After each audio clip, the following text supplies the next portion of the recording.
loina ngasi thormasi makhataba headlines tamu pizari koki sing masagi mayum da hanjenduna leibogum maitai singsu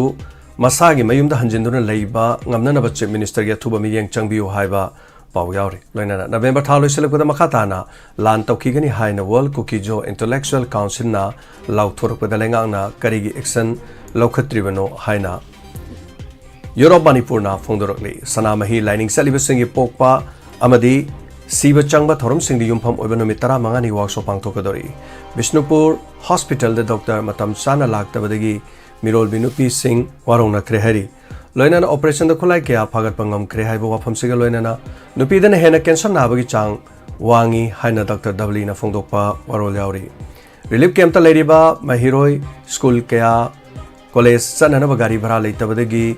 Awaba kaya maru mayok nari mahiro kaya hariba singa sida mayok nari haiba wafam yauri ke sena fongdorok pawarolda moirang lamkhagi mera paibi singna muslim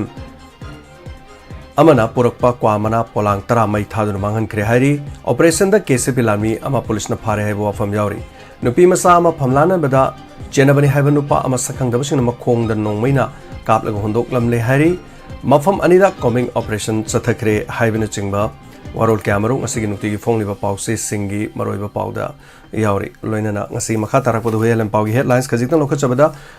tangal kethen da sagun tawna na bahonaram labra haiba smart city face anigi thabak work order yaudana suram lehari loinana custody digi khoya thong phawgi meter chatre ka kun sangba lambi semna na bagi damak lambi tangkai tokthokpa horom laga semjin dabadagi miyam da khamtheng na awaba mayok na halle haiba wari sini Warol Yauri Loiner Vigilance Awareness Week 2023 Haudokre Corruption gi Thabaki Thawong Punamaki I Pau Pibiro Haiba Warol Sigaloina na MLA Laisio Kaising Matak file Torok election petition High Court na dismiss Tokre Nupi Masamata Katukaran Taurugi Damakta charge the police na Namanga Fare Haiba Wafam Yauri KCP gi Lanteng Mina Shekoi Haiba Sifonkre Mioi Manga Nomena Kaptuna Sohan Bada Chenaba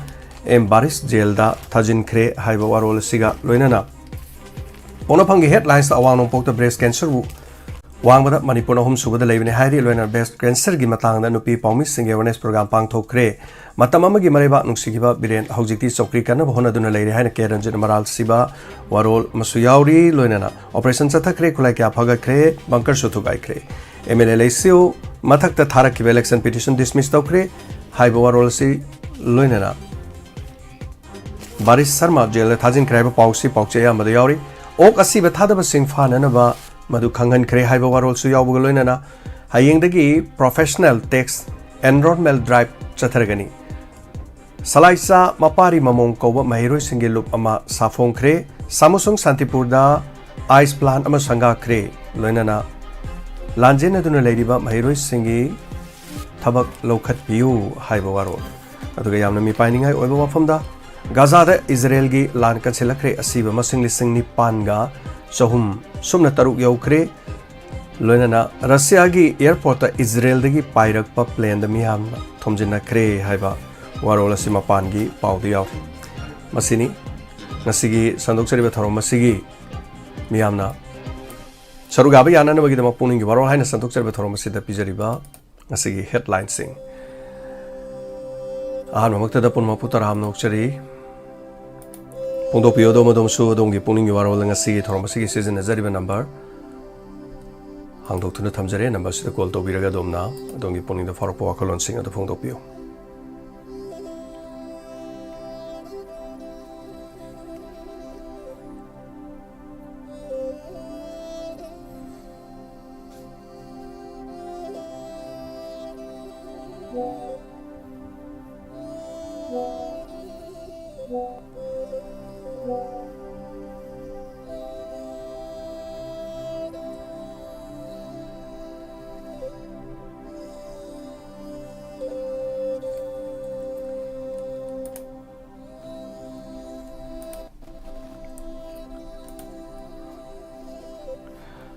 Hello. Hello. Tarab Luxury. Oh, kam betul pawai kau nak bawa sari. Yang bupiki sini. Tapi je. Hang je dah, yang pen deh. Aku hujiki pau dah command dah. CDPO memori dah lagi terus. Betul betul yang nungai tiap aku. ꯑꯗꯨ ꯀꯔꯤꯅꯣ ꯑꯩꯈꯣꯏꯒꯤꯁꯦ ꯌꯦꯡꯉꯨꯅꯦ ꯀꯩꯅꯣꯁꯨ ꯀꯔꯤ ꯍꯥꯏꯗꯣꯏꯅꯣ ꯀꯔꯤ ꯑꯩꯈꯣꯏꯒꯤ ꯂꯥꯏꯔꯤꯛꯁꯤꯡ ꯑꯗꯩ ꯑꯩꯈꯣꯏ ꯏꯌꯦꯛꯀꯁꯦ ꯃꯣꯏꯅ ꯃꯩ ꯊꯥꯗꯣꯛꯄꯤꯗꯅ ꯑꯗꯒꯤ ꯑꯩꯈꯣꯏꯒꯤ ꯂꯣꯟꯁꯤꯕꯨ ꯃꯣꯏꯗꯒꯤ ꯋꯥꯏꯕꯅꯦ ꯀꯥꯏꯅ ꯃꯣꯏꯅ ꯁꯨꯝ ꯄꯉꯥꯡꯗ ꯉꯥꯡꯉꯒ ꯁꯨꯝ ꯂꯩꯕꯁꯤꯕꯨ ꯇꯥꯕꯗ ꯌꯥꯝ ꯅꯨꯡꯉꯥꯏꯇꯕ ꯑꯃ ꯐꯥꯎꯋꯦ ꯁꯤꯕꯨ ꯃꯔꯤ ꯂꯩꯅꯕꯁꯤꯡꯅ ꯑꯦꯛꯁꯟꯒ ꯑꯝꯇ ꯂꯧꯈꯠꯇꯕ꯭ꯔꯥ ꯍꯧꯖꯤꯛꯃꯛ ꯊꯣꯛꯏꯕ ꯊꯧꯗꯣꯛꯇꯨꯁꯨ ꯌꯥꯝ ꯅꯨꯡꯉꯥꯏꯇꯕꯅꯤ ꯁꯤꯕꯨ ꯀꯔꯤꯝꯇ ꯇꯧꯗꯕꯤꯗ ꯁꯨꯝ ꯂꯩ ꯑꯩꯈꯣꯏ ꯆꯪꯕ ꯌꯥꯗꯦꯗꯅ ꯃꯣꯏꯅ ꯑꯗꯨꯝ ꯊꯠꯄꯗꯨꯗꯤ ꯀꯔꯤꯝꯇ ꯇꯧꯕꯤꯗꯦꯕ ꯃꯣꯏꯅ ꯑꯗꯨꯝ ꯐꯝꯃꯒ ꯑꯗꯨꯝ ꯂꯩꯍꯟꯕꯗꯣ ꯀꯅꯥꯝꯇꯅ ꯀꯔꯤꯝꯇ ꯍꯥꯏꯗꯦ ꯀꯔꯤꯝꯇꯁꯨ ꯃꯤꯠꯌꯦꯡ ꯆꯪꯍꯟꯕ ꯎꯗꯦ ꯌꯥꯝ ꯅꯨꯡꯉꯥꯏꯇꯕ ꯑꯃ ꯐꯥꯎꯋꯦ ꯃꯣꯏꯅ ꯁꯨꯝ ꯎꯠꯁꯤꯠꯇꯕ ꯍꯣꯏ ꯃꯣꯏꯅ ꯃꯩ ꯊꯥꯒꯦꯅ ꯑꯩꯈꯣꯏꯒꯤ ꯏꯌꯦꯛꯇꯣ ꯃꯨꯠꯀꯗꯕꯕꯨꯗꯤ ꯅꯠꯇꯦꯕꯀꯣ ꯀꯩꯁꯨ ꯃꯨꯠꯂꯣꯏꯑꯕ ꯇꯧꯕꯇꯕꯨ ꯌꯥꯝ ꯎꯁꯤꯠꯇꯕ ꯑꯃ ꯁꯨꯝ ꯌꯥꯎꯕꯗꯣ ꯑꯩꯈꯣꯏ ꯌꯦꯡꯕꯗ ꯁꯨꯝ ꯅꯨꯡꯉꯥꯏꯇꯦ ꯑꯩꯈꯣꯏ ꯊꯃꯣꯏꯗ ꯁꯨꯝ ꯆꯥꯛꯆꯕꯒꯤ ꯋꯥꯅꯤ ꯑꯗꯣ ꯑꯩꯈꯣꯏ ꯁꯤꯗꯁꯨ ꯌꯦꯡꯉꯨꯅꯦ ꯊꯝꯅꯥꯄꯣꯛꯄꯤꯒꯤ ꯆꯤꯡꯗꯒ ꯂꯥꯎꯔꯛꯑꯦ ꯍꯌꯦ ꯅꯣꯏ ꯂꯧ ꯂꯣꯛꯄꯉꯝꯕ꯭ꯔꯥ ꯌꯦꯡꯉꯣꯒ ꯍꯥꯏꯌꯦ ꯃꯣꯏꯅ ꯑꯩꯈꯣꯏꯗ ꯌꯥꯝ ꯁꯥꯎꯍꯟꯕ ꯑꯃ ꯄꯣꯛꯑꯦꯕ ꯑꯩꯈꯣꯏꯅ ꯁꯥꯎꯔꯒ ꯃꯣꯏꯗ ꯇꯧꯔꯒ ꯃꯩꯇꯩꯅ ꯇꯧꯔꯛꯏꯒ ꯍꯥꯏꯕꯒꯤ ꯀꯩꯅꯣꯝꯃ ꯇꯧꯅꯕꯅ ꯁꯨꯝ ꯄ꯭ꯂꯥꯟ ꯑꯃ ꯌꯥꯠꯄꯁꯨ ꯃꯥꯜꯂꯦꯕ ꯃꯣꯏꯒꯤꯁꯦꯀꯣ ꯑꯗꯨꯒꯨꯝꯕꯗꯣ ꯁꯨꯝ ꯅꯨꯡꯉꯥꯏꯖꯗꯦꯕ ꯍꯥꯏꯇꯥꯔꯦꯅꯦ ꯑꯗꯨꯒꯨꯝꯕꯒꯤ ꯋꯥꯈꯜꯂꯣꯟ ꯁꯨꯝ ꯑꯩꯈꯣꯏꯅ ꯁꯨꯝ ꯄꯦꯟꯗꯕꯗꯣ ꯁꯨꯝ ꯐꯣꯡꯗꯣꯛꯆꯅꯤꯡꯕ ꯍꯥꯏꯇꯥꯔꯦ ꯑꯗꯨꯒ ꯑꯩꯈꯣꯏꯒꯤ ꯀꯩꯅꯣꯁꯦ ꯑꯩꯈꯣꯏꯒꯤ ꯅꯤꯉꯣꯜ ꯆꯥꯛꯀꯧꯕ ꯂꯦꯞꯄꯁꯦ ꯍꯥꯏꯕꯁꯤ ꯃꯤꯌꯥꯝ ꯄꯨꯝꯅꯃꯛ ꯂꯣꯏꯅ ꯍꯨꯞꯅꯗꯅ ꯑꯃꯁꯨ ꯂꯣꯏ ꯌꯥꯅꯔꯦꯀꯣ ꯑꯩꯈꯣꯏꯒꯤ ꯑꯅꯤ ꯊꯣꯛꯄꯒꯤ ꯊꯕꯛ ꯑꯃ ꯍꯦꯛꯇ ꯂꯥꯛꯑꯦꯕ ꯂꯦꯞꯅꯔꯁꯦ ꯍꯥꯏꯕꯁꯤꯗ ꯀꯅꯥꯒꯨꯝꯕ ꯈꯔꯅ ꯑꯩꯈꯣꯏꯒꯤ ꯅꯥꯠꯀꯤ ꯇꯧꯔꯛꯄ ꯊꯕꯛꯅꯤ ꯂꯦꯞꯍꯟꯅꯤꯡꯗꯕꯒꯤ ꯋꯥꯒ ꯁꯨꯝ ꯍꯥꯏꯔꯛꯄꯁꯨ ꯇꯥꯏ ꯍꯣꯏ ꯃꯥꯒꯤ ꯃꯣꯠꯅꯦ ꯃꯥꯒꯤ ꯑꯄꯥꯝꯕꯅꯦ ꯀꯧꯅꯤꯡꯕꯅꯕꯨꯗꯤ ꯀꯧꯖꯁꯅꯨ ꯊꯤꯡꯉꯨ ꯉꯝꯄꯣꯟꯇꯦ ꯑꯗꯣ ꯀꯩꯁꯨꯝꯕꯨꯗꯤ ꯂꯩꯇꯦ ꯇꯧꯕꯇꯕꯨ ꯃꯥꯟꯅꯗꯕꯒꯤ ꯄꯣꯠꯇꯣ ꯅꯨꯡꯉꯥꯏꯇꯕ ꯍꯥꯏꯇꯥꯔꯦ ꯁꯨꯝ ꯇꯥꯕꯗ ꯁꯤꯒꯨꯝꯕ ꯋꯥꯐꯝꯁꯦ ꯁꯨꯝ ꯐꯣꯡꯗꯣꯛꯆꯅꯤꯡꯗꯅ ꯇꯧꯔꯛꯄꯅꯦ ꯑꯗꯨꯅ ꯇꯧꯔꯤꯕ ꯂꯩꯕꯥꯛꯀꯤ ꯏꯔꯥꯡꯁꯦ ꯈꯪꯗꯦꯗ ꯀꯔꯤ ꯍꯥꯏꯗꯣꯏꯅꯣ ꯀꯅꯥꯗꯅꯣ ꯀꯔꯤꯅꯣ ꯀꯣꯛ ꯌꯥꯝ ꯁꯥꯏ ꯌꯥꯝ ꯁꯥꯎꯅꯤꯡꯉꯤꯗ ꯀꯔꯤꯝꯇ ꯍꯥꯏꯕꯤꯗꯅ ꯁꯨꯝ ꯂꯩꯕꯁꯦ ꯈꯜꯂꯨꯔꯒ ꯑꯩꯈꯣꯏꯗ ꯄꯦꯟꯗꯕꯗ ꯁꯨꯝ ꯐꯣꯡꯗꯣꯛꯆꯕꯩ ꯋꯥꯅꯤ ꯀꯅꯥꯗꯕꯨꯗꯤ ꯀꯔꯤ ꯍꯥꯏꯔꯨꯗꯣꯏꯅꯣ ꯍꯣꯏ ꯁꯨꯝ ꯁꯤ ꯍꯥꯏꯔ ꯁꯨꯝ ꯊꯝꯖꯔꯒꯦ ꯊꯥꯒꯠꯆꯔꯤꯁꯦ ꯍꯧꯖꯤꯛ ꯑꯣꯏꯔꯤꯕ ꯅꯃꯤ ꯄꯥꯏꯕ ꯄꯥꯎ ꯍꯥꯏꯕ ꯇꯥꯏ ꯑꯗꯨꯒ ꯃꯣꯔꯦꯗꯁꯨ ꯑꯣꯐꯤꯁꯔ ꯑꯃ ꯅꯣꯡꯃꯩꯅ ꯀꯥꯞꯁꯤꯜꯂꯛꯄꯗꯒꯤ ꯀꯃꯥꯟꯗꯣ ꯁꯤꯗꯤꯑꯣꯒꯤ ꯍꯥꯏꯇꯥꯔꯦ ꯑꯗꯨꯝ ꯃꯔꯥꯏꯕꯛ ꯊꯤꯕꯒꯤ ꯄꯥꯎ ꯑꯃꯁꯨ ꯂꯥꯛꯏ ꯑꯗꯨꯒ ꯁꯦꯡꯕ ꯄꯥꯎꯁꯤꯡ ꯃꯊꯪ ꯂꯥꯛꯂꯒꯅꯤ ꯍꯧꯖꯤꯛ ꯐꯥꯎꯕꯒꯤ ꯄꯨꯡ 9 ꯈꯔ ꯍꯦꯜꯂꯛꯄꯗꯒꯤ ꯑꯩꯈꯣꯏꯅ ꯄꯥꯎꯁꯦ ꯑꯗꯨꯝ ꯐꯪꯖꯈ꯭ꯔꯦ ꯑꯗꯨꯒ ꯃꯐꯝ ꯑꯗꯨꯗ ꯁꯦꯡꯗꯣꯛꯇꯅ ꯄꯨꯂꯤꯁꯀꯤ ꯂꯩꯔꯤꯕ ꯃꯐꯝꯗ ꯈꯔ ꯑꯃ ꯐꯨꯠꯕꯣꯜ ꯁꯥꯟꯅꯐꯝ ꯑꯣꯏꯕ ꯃꯣꯏ ꯒ꯭ꯔꯥꯎꯟ ꯑꯃ ꯍꯥꯏꯇꯥꯔꯦ ꯑꯗꯣ ꯂꯥꯞꯅ ꯂꯩꯔꯒ ꯁ꯭ꯅꯥꯏꯄꯔꯒꯨꯝꯕ ꯁꯤꯖꯤꯟꯅꯔꯀꯥꯟꯗ ꯆꯠꯊꯔꯛꯈꯤꯕ꯭ꯔꯥ ꯑꯗꯨꯒ ꯆꯞ ꯆꯥꯕ ꯃꯗꯨꯒꯤ ꯄꯥꯎ ꯑꯃꯗꯤ ꯁꯣꯏꯗꯅ ꯈꯪꯒꯅꯤ ꯑꯃꯔꯣꯝꯗ ꯂꯧ ꯂꯣꯛꯄ ꯉꯝꯒꯗ꯭ꯔꯥ ꯍꯥꯏꯅ ꯀꯤꯍꯜꯂꯛꯄꯒꯤ ꯋꯥꯐꯝ ꯑꯍꯨꯝꯁꯨꯕꯗ ꯅꯤꯉꯣꯜ ꯆꯥꯛꯀꯧꯕꯒꯤ ꯃꯇꯥꯡꯗ ꯃꯥꯒꯤ ꯃꯣꯠ ꯐꯣꯡꯗꯣꯛꯅꯔꯛꯄꯗ ꯍꯥꯏꯇꯥꯔꯦ ꯅꯤꯉꯣꯜ ꯆꯥꯛꯀꯧꯕꯗꯤ ꯐꯅꯌꯥꯝꯗꯤ ꯀꯧꯔꯔꯣꯏꯁꯦ ꯑꯗꯨꯕꯨ ꯑꯩꯅ ꯈꯟꯕꯗꯤ ꯅꯨꯃꯤꯠꯇꯨ ꯀꯧꯗ꯭ꯔꯒꯁꯨ ꯃꯗꯨꯒꯤ ꯃꯇꯨꯡꯗꯗꯤ ꯑꯗꯨꯝ ꯈꯔꯗꯤ ꯑꯗꯨꯝ ꯇꯧꯔꯛꯄ ꯌꯥꯏ ꯑꯃꯕꯨ ꯑꯣꯏꯔꯦ ꯌꯥꯝꯅꯗꯤ ꯅꯤꯉꯣꯜ ꯆꯥꯛꯀꯧꯕ ꯍꯥꯏꯕ ꯍꯥꯟꯅ ꯃꯍꯧꯁꯥ ꯇꯧꯕꯗꯨꯗꯤ ꯇꯧꯗꯧ ꯃꯥꯟꯗ꯭ꯔꯦ ꯊꯥꯒꯠꯆꯔꯤꯁꯦ ꯃꯊꯪꯒꯤ ꯀꯣꯂꯔꯗ ꯈꯨꯗꯣꯡꯆꯥꯕ ꯄꯤꯖꯔꯤ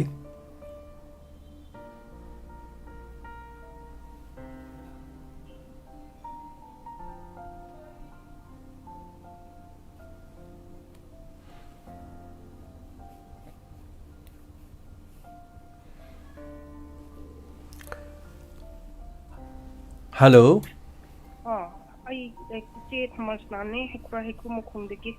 ꯑꯗꯣ ꯉꯁꯥꯏꯗꯒꯤ ꯇ꯭ꯔꯥꯏ ꯇꯧꯕꯅꯦ ꯑꯗꯣ ꯀꯔꯤ ꯍꯥꯏꯅꯤ ꯁꯥꯎꯟ ꯁꯨꯡꯇꯥ ꯇꯥꯗꯕ ꯏꯆꯦ ꯑꯍꯥꯟꯕꯗ ꯇꯥꯗꯕꯅꯤ ꯍꯧꯖꯤꯛꯇꯤ ꯌꯥꯔꯕꯅꯤ ꯍꯣꯏ ꯍꯧꯖꯤꯛꯄꯨꯗꯤ ꯇꯥꯔꯤ ꯑꯗꯣ ꯑꯩꯅ ꯐꯣꯇꯣ ꯑꯃꯈꯛꯁꯨ ꯊꯥꯈꯤꯕꯅꯦ ꯀꯩꯅꯣ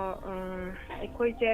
ꯑꯩꯈꯣꯏꯒꯤ ꯅꯨꯄꯤꯁꯤꯡ ꯍꯧꯖꯤꯛꯀꯤ ꯑꯅꯧꯕ ꯂꯦꯇꯦꯁ ꯐꯣꯇꯣꯕꯨꯗꯤ ꯅꯠꯇꯦ ꯍꯥꯞꯄꯤꯕꯗꯣ ꯀꯦꯂꯦꯟꯗꯔꯗꯨꯗ 2022ꯒꯤ ꯌꯥꯎꯁꯪ ꯁ꯭ꯄꯣꯔꯠꯁꯀꯤ ꯐꯣꯇꯣꯗꯨ ꯑꯣꯏꯔꯒ ꯑꯩꯈꯣꯏ ꯏꯃꯥꯟꯅꯕꯤ ꯄꯨꯟꯁꯤꯜꯂꯒ ꯑꯩꯈꯣꯏꯅ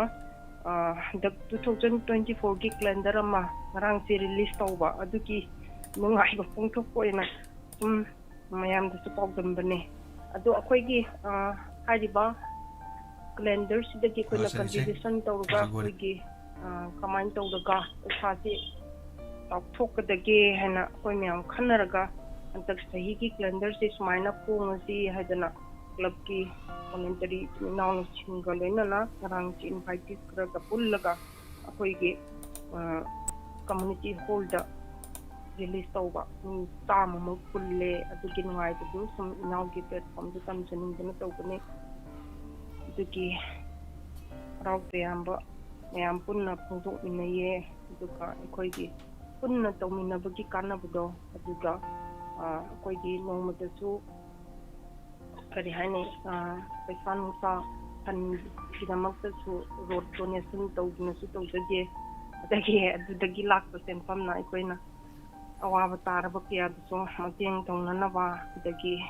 ꯀꯔꯤꯗ ꯆꯥꯎꯈꯠ ꯊꯧꯔꯥꯡꯗ ꯁꯤꯖꯤꯟꯅꯁꯤꯒꯦ ꯀꯥꯏꯅ ꯑꯗꯨꯃꯥꯏꯅ ꯇꯧꯕꯒꯤ ꯗꯤꯕ꯭ꯂꯞꯃꯦꯟꯒꯤ ꯃꯇꯥꯡꯗ ꯈꯠꯂꯒ ꯍꯥꯏꯔꯤꯕ ꯁ꯭ꯄ꯭ꯂꯦꯟꯗꯔꯁꯤ ꯐꯣꯡꯕꯅꯤ ꯍꯥꯏꯅ ꯊꯝꯖꯕ ꯑꯗꯨ ꯁ꯭ꯄ꯭ꯂꯦꯟꯗꯔꯗꯨꯁꯨ ꯅꯧꯅ ꯃꯌꯥꯝꯗ ꯎꯠꯄꯤꯔꯁꯨ ꯌꯥꯏ ꯑꯗꯒꯤ ꯑꯔꯣꯏꯕꯗ ꯉꯁꯤꯒꯤ ꯃꯣꯔꯦꯗ ꯑꯩꯈꯣꯏꯒꯤ ꯀꯨꯀꯤ ꯃꯤꯂꯤꯇꯦꯟꯁꯤꯡꯅ ꯃꯣꯔꯦꯒꯤ SDPOꯅ ꯂꯩꯔꯤꯕ ꯆꯤꯡꯊꯥꯝ ꯑꯦꯝꯕꯨꯁ ꯇꯧꯔꯒ ꯂꯩꯈꯤꯗꯕꯗꯣ ꯃꯣꯏ ꯁꯣꯛꯅ ꯅꯨꯡꯉꯥꯏꯇꯦ ꯑꯗꯨꯒꯤ ꯃꯇꯥꯡꯗꯁꯨ ꯑꯩꯈꯣꯏꯁꯦ ꯀꯔꯤ ꯇꯧꯒꯗꯕꯅꯣ ꯈꯟꯐꯝ ꯈꯪꯗ꯭ꯔꯦ ꯂꯥꯟꯁꯦ ꯃꯣꯏꯅ ꯁꯦꯞꯇꯦꯝꯕꯔ ꯊꯥꯁꯤꯗꯁꯨ ꯀꯥꯏꯅ ꯌꯥꯝꯅ ꯐꯦꯁꯕꯨꯛꯇꯒ ꯊꯥꯒꯠꯅꯔꯛꯄꯗꯣ ꯇꯥꯐꯝ ꯈꯪꯗꯕꯗꯨ ꯑꯣꯏꯌꯦ ꯑꯗꯨꯅꯤ ꯀꯩꯁꯨ ꯊꯣꯏꯗꯣꯛꯄ ꯍꯥꯏꯅꯤꯡꯉꯥꯏ ꯂꯩꯇꯦ ꯑꯩ ꯃꯇꯨꯡꯗꯁꯨ ꯑꯗꯨꯝ ꯂꯩꯀꯥꯏꯒꯤ ꯑꯋꯥ ꯅꯨꯡꯉꯥꯏ ꯑꯗꯒꯤ ꯑꯩꯈꯣꯏꯒꯤ ꯆꯥꯎꯈꯠ ꯊꯧꯔꯥꯡ ꯄꯨꯝꯅꯃꯛꯇꯁꯨ ꯏꯅꯥꯎꯒꯤ ꯃꯃꯟ TV ꯆꯦꯅꯦꯜꯗ ꯐꯣꯡꯗꯣꯛꯆꯔꯛꯀꯦ ꯊꯥꯒꯠꯆꯔꯤ ꯆꯦ ꯂꯣꯏꯔꯦ ꯑꯗꯨ ꯅꯠꯇꯅ ꯊꯦꯡꯛ ꯌꯨ ꯊꯥꯒꯠꯆꯔꯤ ꯆꯦ ꯆꯦꯒꯤ ꯑꯣꯏꯕ ꯃꯣꯠ ꯈꯔ ꯐꯣꯡꯗꯣꯛꯄꯤꯔꯦ ꯌꯥꯝ ꯅꯨꯡꯉꯥꯏꯖꯩ ꯊꯦꯡꯛ ꯌꯨ ꯃꯊꯪꯒꯤ ꯀꯣꯂꯔꯗ ꯑꯃꯨꯛ ꯈꯨꯗꯣꯡꯆꯥꯕ ꯄꯤꯖꯔꯤ ꯁꯔꯨꯛ ꯌꯥꯕꯤꯌꯨ ꯑꯗꯣꯝꯁꯨ ꯑꯗꯨꯝ ꯉꯁꯤꯒꯤ ꯊꯧꯔꯝ ꯑꯁꯤꯒꯤ ꯄꯨꯛꯅꯤꯡꯒꯤ ꯋꯥꯔꯣꯜꯗ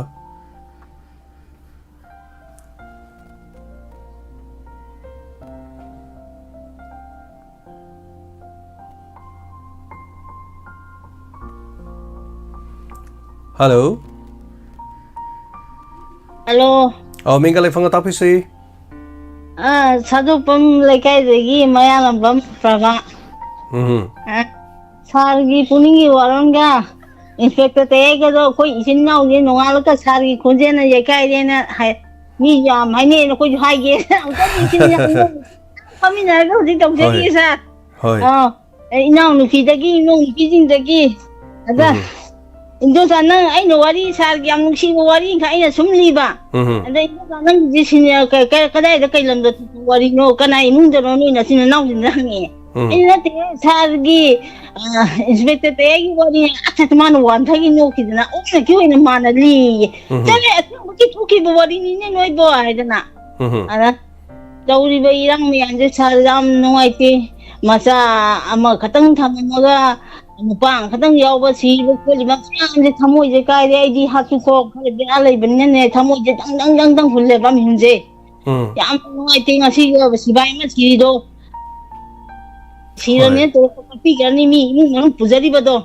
si ne pesa pi sunata ko ko na budi tira ko ni masa masu mayam semam gani madum me khan badana ai dine isa ga thak ni ti ai je imong je nong je yang punja la ko yang nong ta tau jin na alo yang teng la ke na jin nong me yang de hong la sa gen teng la se gen ko thana din ne ba na lang ga jo ge sa thara ngam dam ni thara ngai ga la se ge sa na ta ko mo phom na ga Thank you Thagachari si ha tham jara ke sa Najai Saruga biba loina na Inspector Tayagi matang na sahibi ba tare Thank you Spectre te si mohok sa ko mati oidre karino harade net yadawani na hai batai net se hangdori bra hangdori irang de mongom toksale adubu thagachari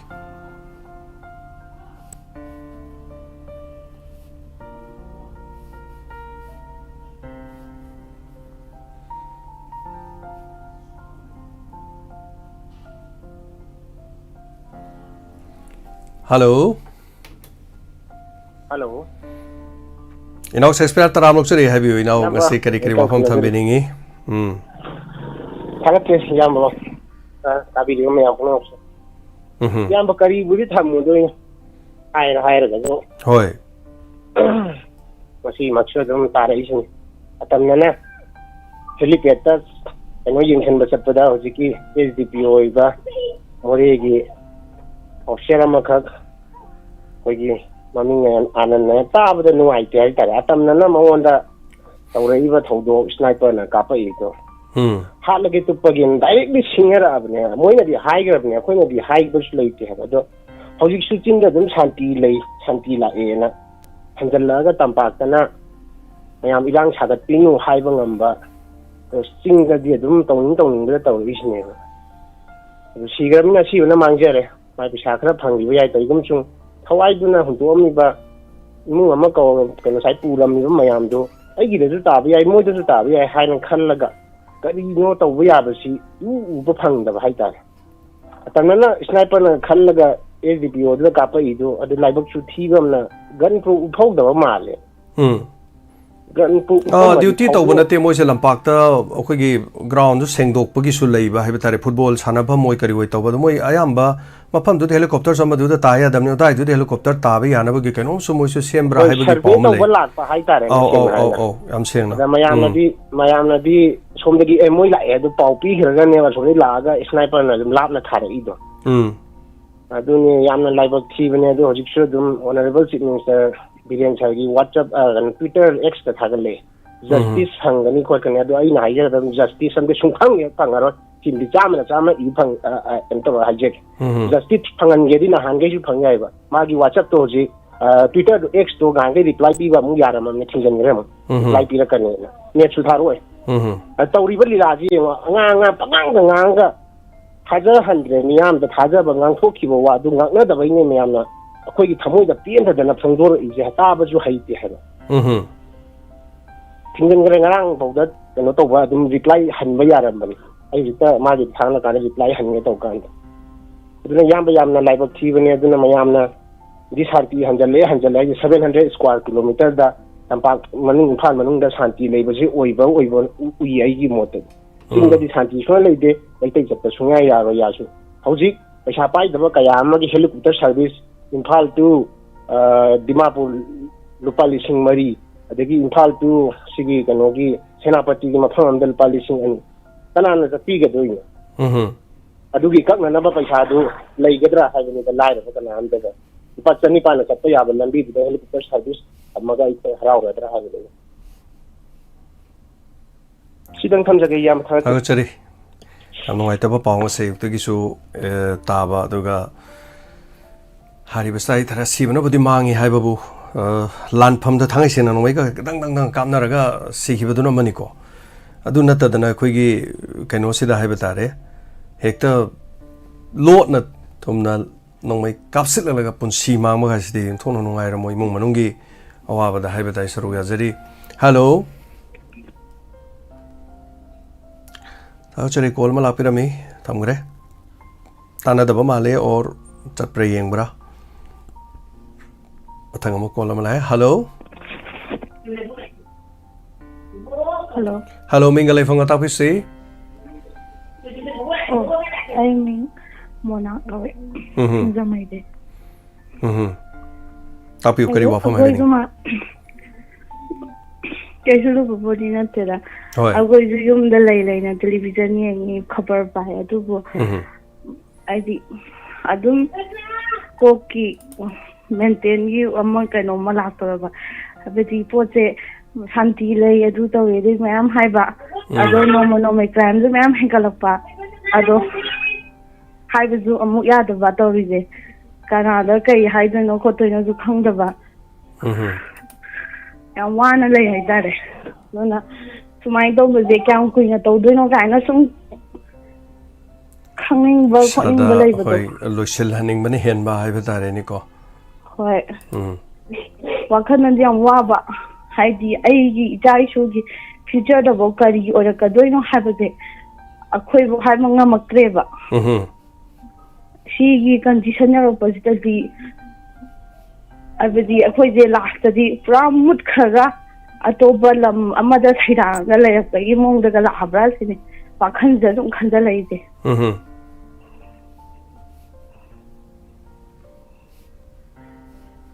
सिने सुमाया सुम खल्लगा सुम लैबसिदा वाखनजे कनो मे तौतौबा नै नुति सुम अमा तौरे ma'am तौबे ma'am जिदा solution दि अमत्ता पोरक्तबा सिदा पे कमाइना लैदोइनो शांति कमाइना पुरइनो पुकलिंग कमाइना फाथरगा लैदोइनो सिनी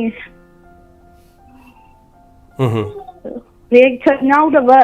हबेदी action नाउदबा reaction नाउदबा pot नाता तौरगा लैरे reaction action जु अनिम पुल कान थब खुदिमा लै मपुंग फाइ हाइदरिबा अदुइ पुनमक अमद्दा तौद्रेबा ꯑꯩꯈꯣꯏꯁꯨ ꯃꯉꯥꯏꯔꯦ ꯇꯥꯏ ꯈꯣꯠꯂꯤ ꯃꯌꯥꯝꯁꯦ ꯉꯁꯤꯐꯥꯎ ꯃꯅꯨꯡꯗ ꯑꯐꯕ ꯇꯧꯊꯣꯔꯛꯄ ꯑꯃꯠꯇ ꯎꯗ꯭ꯔꯦ ꯑꯃꯅ ꯑꯃ ꯇꯧꯋꯦ ꯑꯃꯅ ꯑꯃ ꯇꯧꯋꯦ ꯄꯨꯡꯉꯥꯡꯗ ꯉꯥꯡꯅꯩ ꯄꯨꯡꯆꯥꯎꯗ ꯆꯥꯎꯅꯩ ꯑꯗꯒꯤ ꯂꯩꯕꯥꯛꯁꯤꯗ ꯑꯦꯁꯣꯁꯤꯌꯦꯁꯟꯁꯨ ꯌꯥꯝꯃꯟꯈ꯭ꯔꯕ sida Canada akoina tawise kaino khoino khoibo gyan ta thalakte ba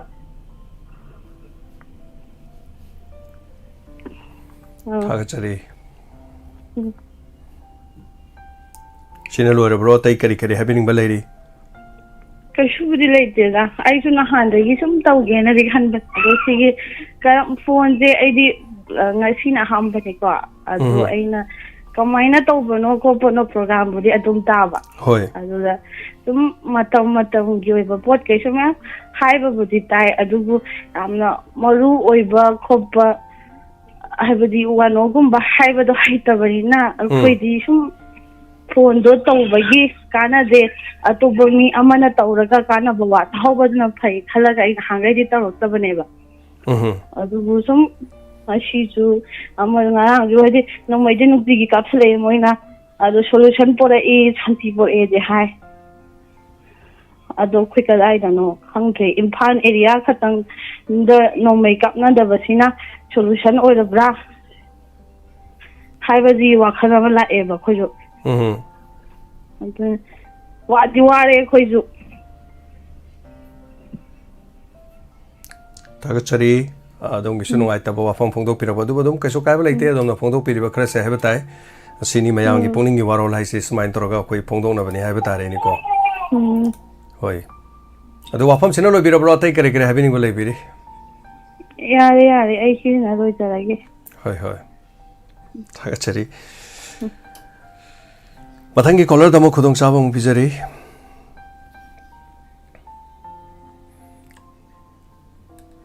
Ngate ngasi thodokta lekhida bhaiba tare ni ngasai so haijagre ko karigumba lan phamama hai tare kitanga kamna deno khotana lan bana ba matam da lekhiri haibo redi imung manung na su or ekhoi eta bana so hai tar thabak tawduna leiba aduga lampak sengduna leiba de gun proof yawbana te aduga hairi badu tanja du da sniper gumba seasoner ga kaplam gadra haiba gi hai tare aseng badu dum pawda mayam loi khangani mathang caller khachage hello Hello, James. Now, if you like, from there. Yam nungai. James, nan try to online je phangmang am hidre. Ado James ngasi nanona pongdok chaningi se. Nungai ba pau hana tamjage nanau gi damakta di. Ado si James ki Diamond TV ki programs dagi nanau na phangjiri ba nungai ba pau haragdi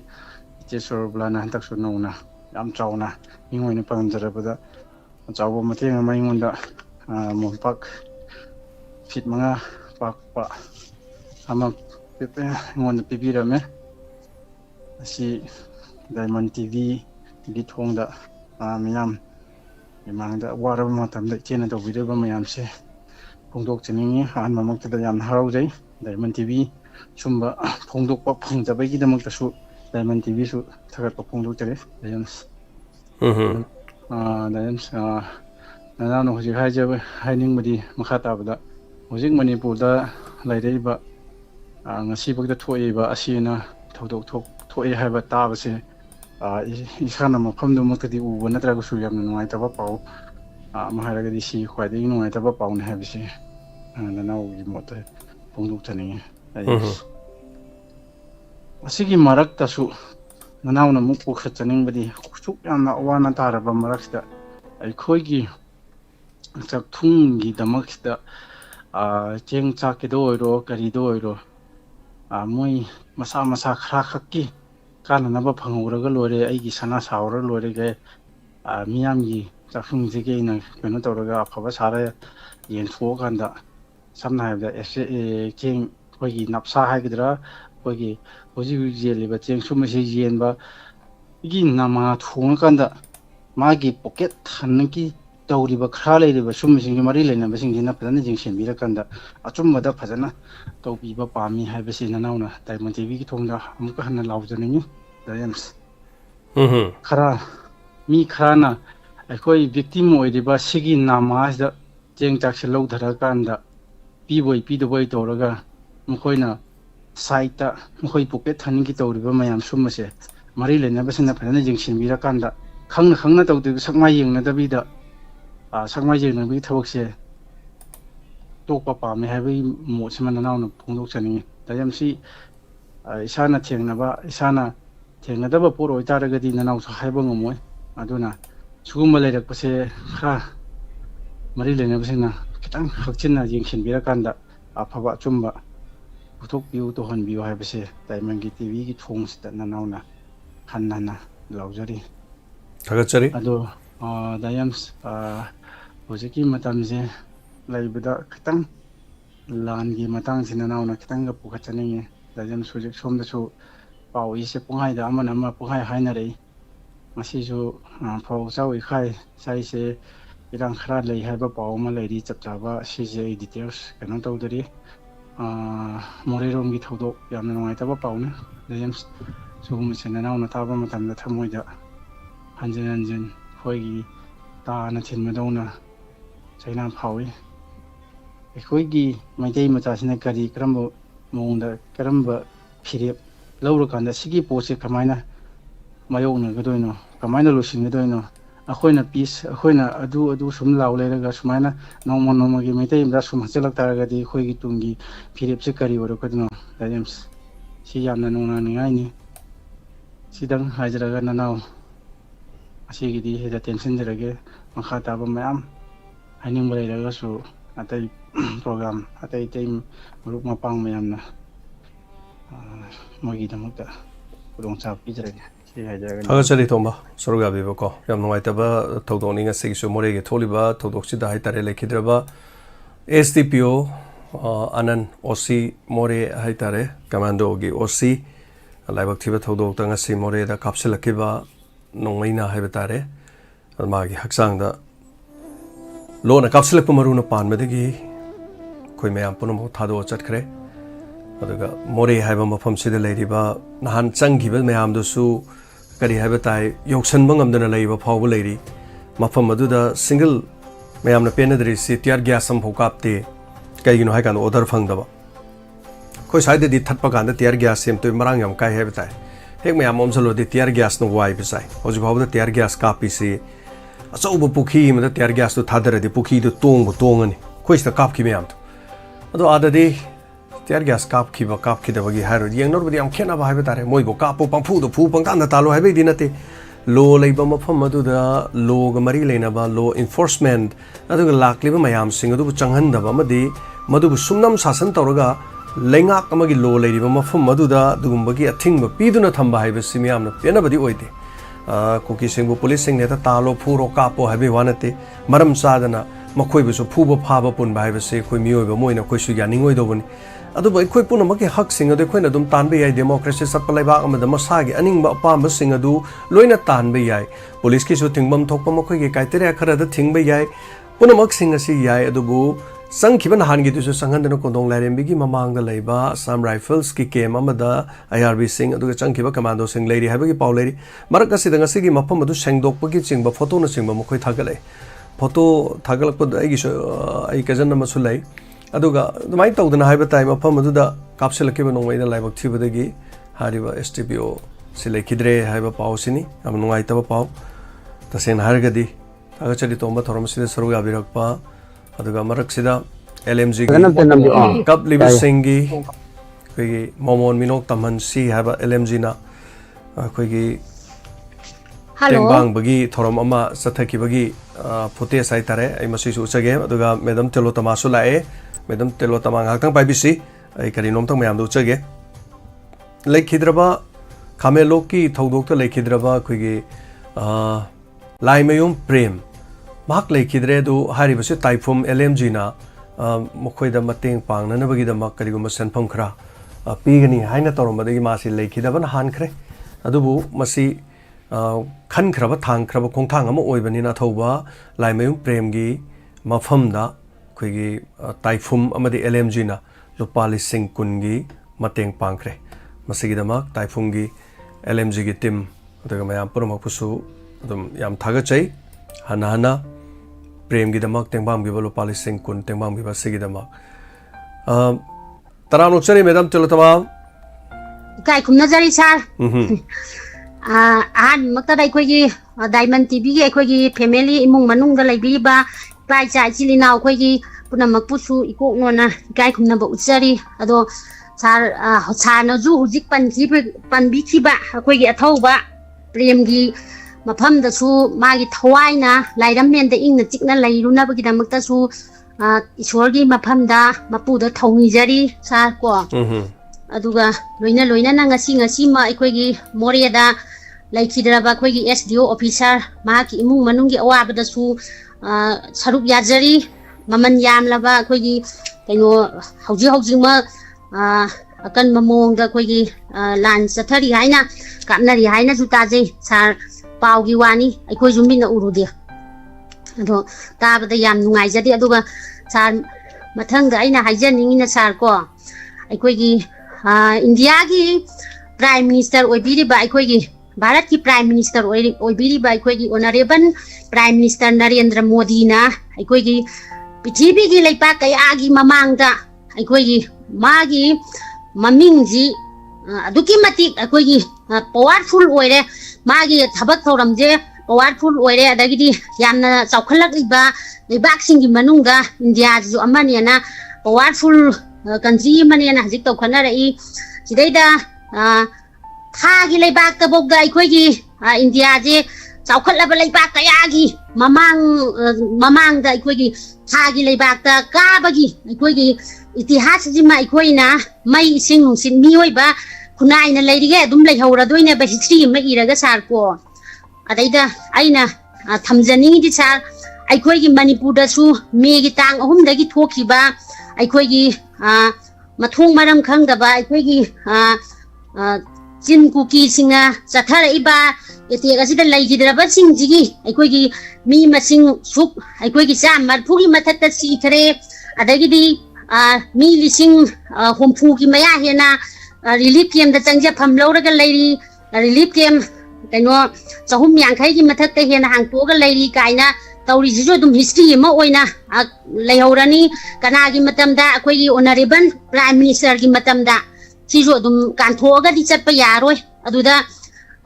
history je leihodana leitana bagi damakta hona baje haji makha hena sangdana khoi gi phajada ba history je leihodana ba hona han bagi pose yu udaba haibadi ngachi maksu dum hore ilan je adaidi khoi gi Honorable Prime Minister Narendra Modi ji amadi Amit Shah ji adai Rajnath mokoi gi kaino je mapanga thauda Prithibi ke leiba kaya gi mamang dadi adai Prithibi ke leiba kaya gi kaino dadi mapangal mathona ji yamna leikhala ba aduga khoi gi kaisu leita ba Manipur gi khoi gi mafam ji dadi yamna suan ba si khalloraga yamna thamui sokna nungai jada ba khoi gi kaisu leita ba haibadi MLA Minister amana security guard ama thabak hapagi changdaga leiramgani moi mafam dadi sigum thaba ma loisan bajidi hauna tauri balla la che sidaidaga mai puna na ga onjel kanda hona bidabaje si hauji yam nungai jade tha leiba yogare khale adi Indiana indamdagi ingraba ingmandana numit mana chalaga nungsa yai ba ngamme ta na hairak pasu yari ba sa ado masida khoi gi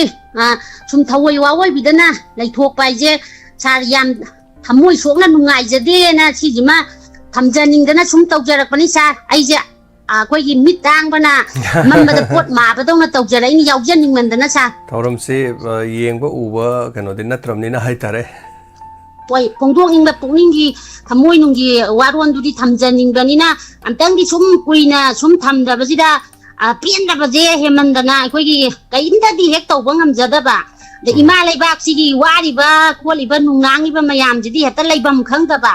aduna kainom di phongtu aura ganda ai gi ju thamoi je kitang awaba polum je mayam da saruk ya jar ganda kitang yang bara yengena lai lowraga tawjarakpani sa ikai khumna jari sa si airaga loisanjage sa thagachari anojai adam saruga berakko ga mathangi color da mo khodong saba pizeri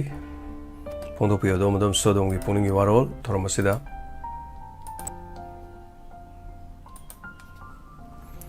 Hello. Hello, sir. I salam dagi litan tip Suresh ne. Taram luksari Suresh kari wafam habi ningi. Sir, kui jawi tungda ngasi jo pungning ki warong ka pungtok jage tong ne. Habiu.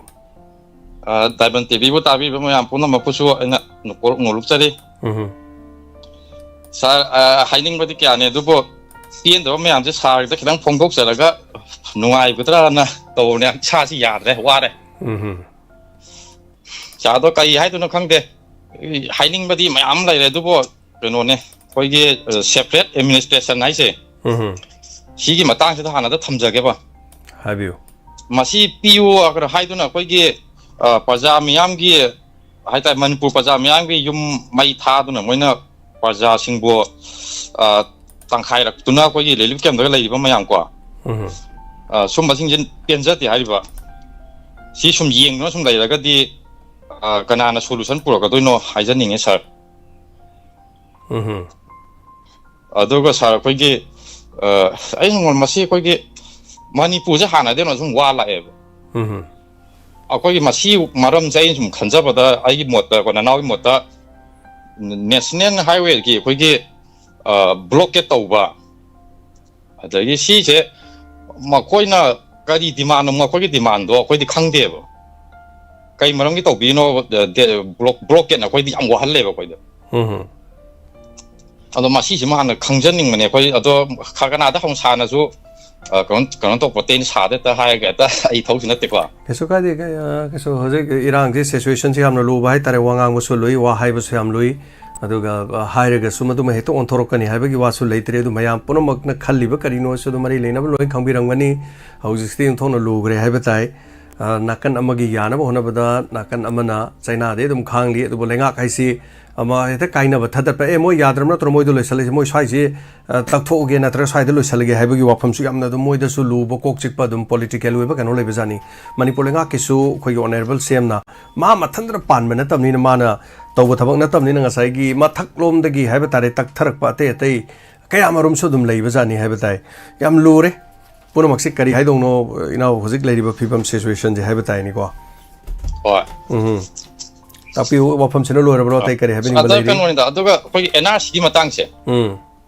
masi ju koi paja sing ni mun na khang da bra masi ju naina ninga oi hai ba adagi koi ge skan de da sa pupi gi ma tang su naina ningi thaning ge thaja sanu ju hai ninge ba koi de apatta bane tau no hai ba su ya da ga moi bo sa ro nga moi gyan ken ta da ba la ha mda adai ge amu hairo ne moi sina mo la ye ak moi je indigenous people natta bara adi si su nai na ninga yam oi moi tang thola ga wari phana sana la ga ti ko ai koi da se so yam li ga yam de ga som tau le de koi myam se so myam jina hai de sing ji di koi Manipur gi da mukta ne ba Manipur ani thopi ga no separate administration do to gi ga nu hana moi da haija re koi no luk khorum ma ga haija ba ga samana re ba ado ta de masi da sum thawai na ta salak tra ga di hoji paja mayam ji wanari bani hoji hai ba khoi na ikai to ne sa mi kai de som da mi gi pura ga sari khoi gi so la ga sari pura ga singni na khoi gi hainari bani hoji se so na ba ta hai na hoji phatta ba kai no yam thola ni hoji crisis mayam ju thola ni sar yam de haning de da kai hai do no ko khang de da khoi mi pa de mayam pro so hai bong khang tre khan bong khang tre ngamong khang tre amna lu re kare no haning ai je so yam lu re ta re do sidi paksu khoi gi yasana ga da bagi kari go mami mo ji phaw gi karim do u lai tri mo ji phaw lai phibam masini so thaga chari no othang kolar da khudong sa phijare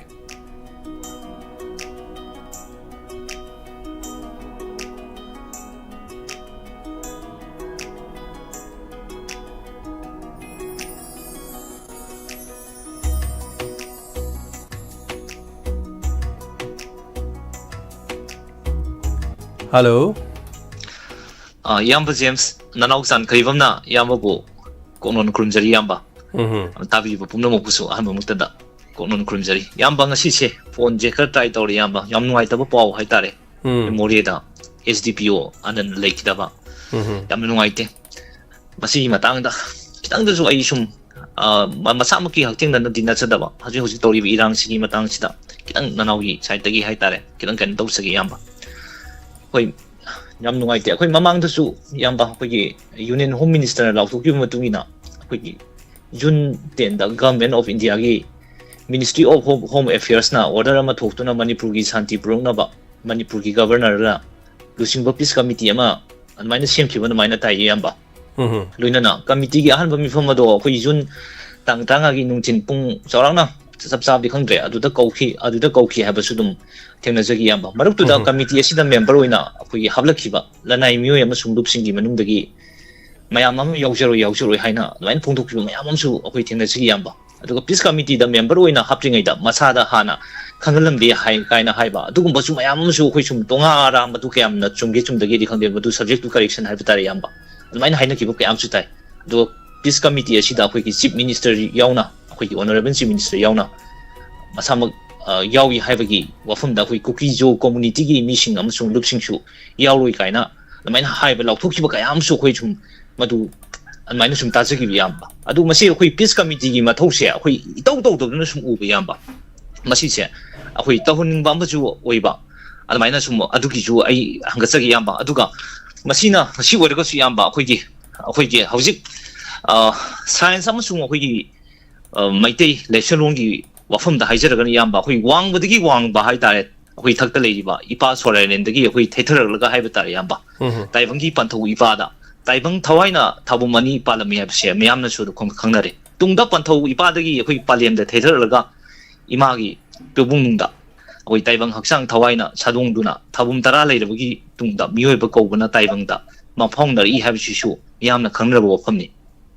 masida haidening miyam thawaina pantho da palambagi akhoi pantho ipa aduga thawai haksang taibangna palambagi palem ima asumna miyoiba na mingawnai habsi akhoi khangnai asumna miyoibagi haksang ja saudaba thawai kayana oi kanana ngamdabana miyoiba haiba ado aso sadung lammi haibagi damta thawai gi maman se naide gaina ji yamba hainei gaina su koina sum thengna je yamba hingni ngaida khoi miyoibagi punsi da thawai ko guna haksang da sadung liba matam adu pawudadi ahingbani mahaiba aduga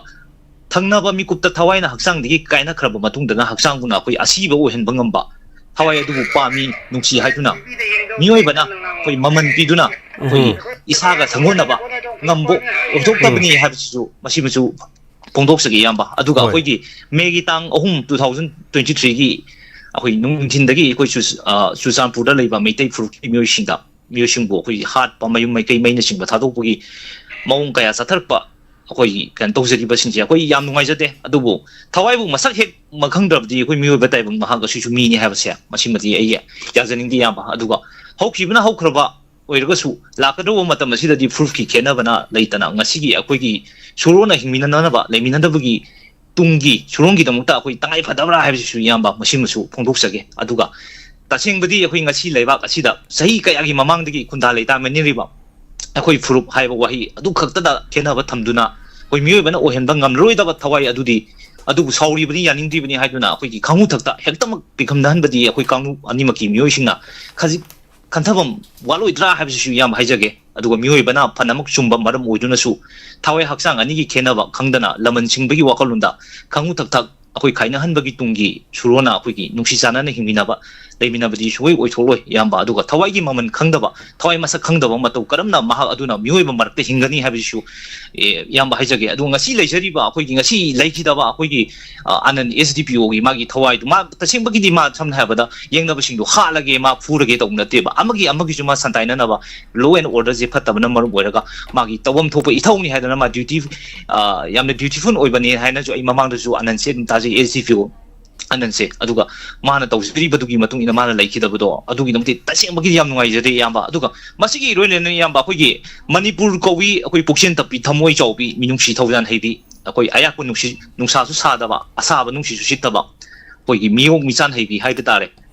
akhoi imana puksen khangda simbu akhoi nawok nakolubudagi akhoi bu yopi thakpi liba thakpi laga karigi lau hingon lam saruk piroi dori bano haiduna ngasidi akhoi makuta khulai paiduna mirebak-tagi machimanaw korukuna misang khomnaduna namduna lawbani haibigi mongda lan hawrukdi yamba aduga kuki singdi tangai fadana makhoi gi maramdamda hamfamji num leijari bi yamba adubu lamdamji ja khundaminiriba fur mayam sida mayam sidi hanpham leite malem sida mafam amata da pungnam phumlam da ima manipur da akhoi gi tampak sin natana masibo akhoi yelomi oirubagi akhoi gi iran oigadaribra habsisu masiju haijage yamba aduga masi pumnam sina pumnam oiragasu hojiki akhoi siraba tanja sidi yamba akhoi gi manipur gi akhoi lusing bising gi marak gi akhoi gi tenawa gi sajat haiba tar yamba akhoi mawung matoksing akhoi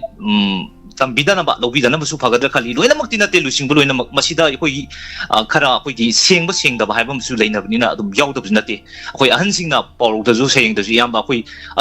angawi ngai daga akhoi naga te na wa kaisam parki te na wa hainong no mullaga te na wa na harawi ka habji yamba masi gi nunggi oiba yamna sumlapo akhoi gi yamna tenba akhoi gi wantok ti yamba te na wa haibu uje se aidi masak fajarabni akhoi miron khanglabani haiduna akhangba kharadang machin chiduna pangang da dingangba napan tauba aduga kaisa pat ki tena wa haida hairiba sina patta khoigi kai haiba tare yamba pukai hai tare khoina saba pat haiba sina nong ta dinga di lampa oina di khoi pachi uba hai tare aduga kum nong laga na ising na tumsin kheba masini haina haijagi yamba aduga masigi chamla powari di yamba aidi aduni adani haiduna su ngangning ba khantha dana pangang da ngangba tongning ba thabuk tu tunggi poram yeng dana pangtawra tawbus toksin ba thongse masi aina su yan jande aduna lusing basing na wahi ama soibada natraga thabak ama lana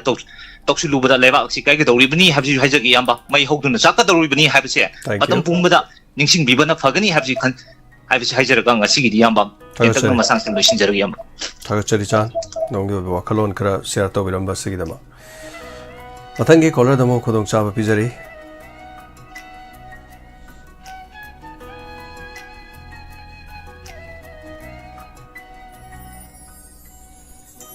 hello yamba taram lokchari mokta yamba bona na khurumjari tabiba jembiriba tangan yatta punamakku khurumjari taram lokchari Govind Kuman yamba nanaw yamasi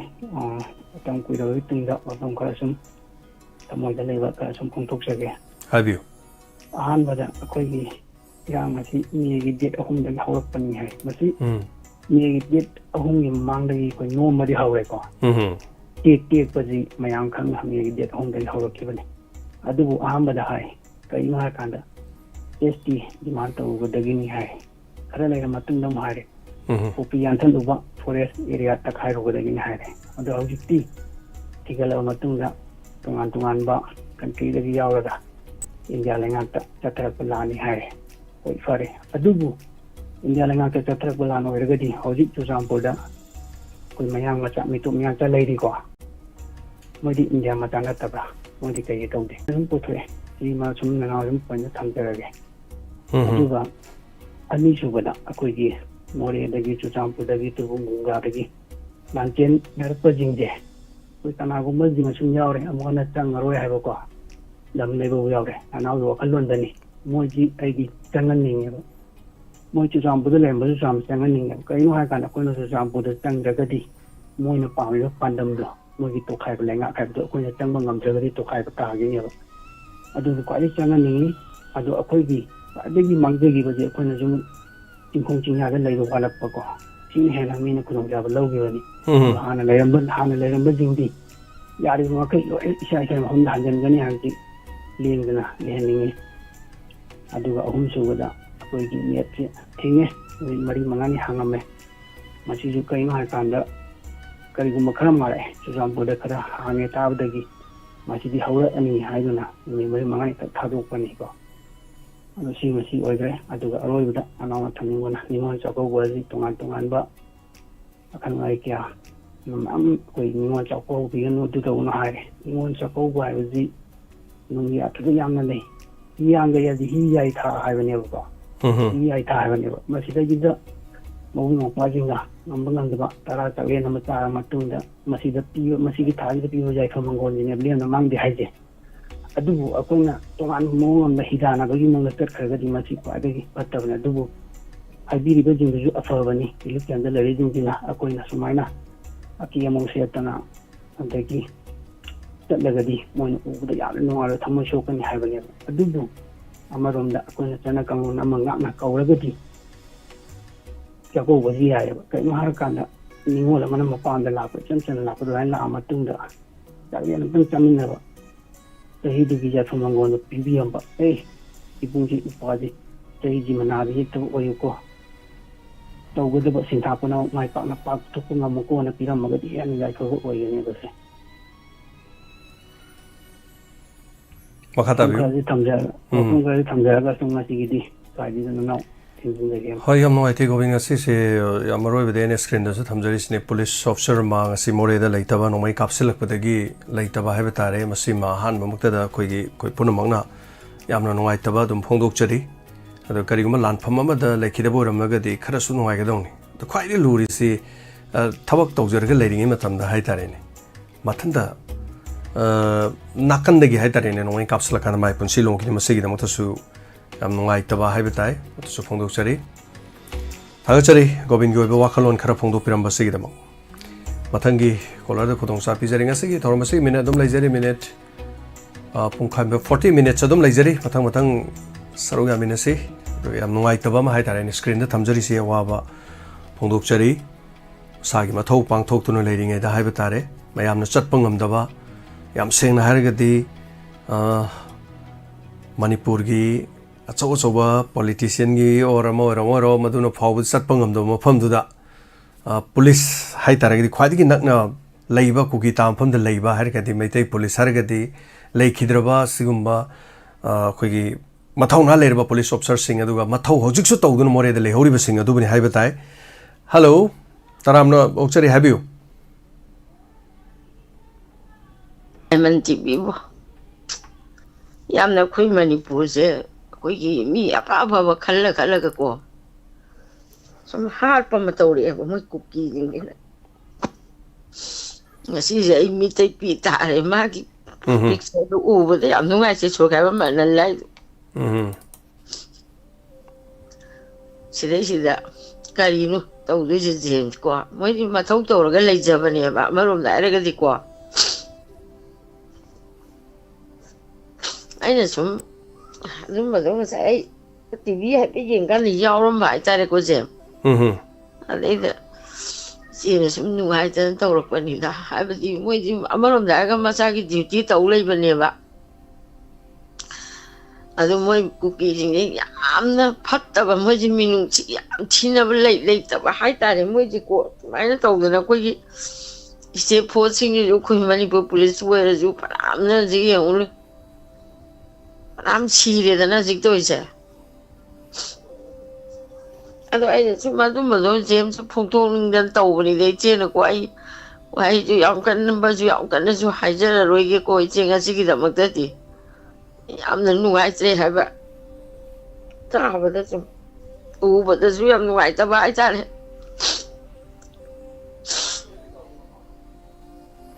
ꯊꯥꯒꯠꯆꯔꯤ ꯅꯨꯡꯉꯥꯏꯇꯕꯒꯤ ꯋꯥꯐꯝ ꯍꯥꯏꯕ ꯇꯥꯔꯦ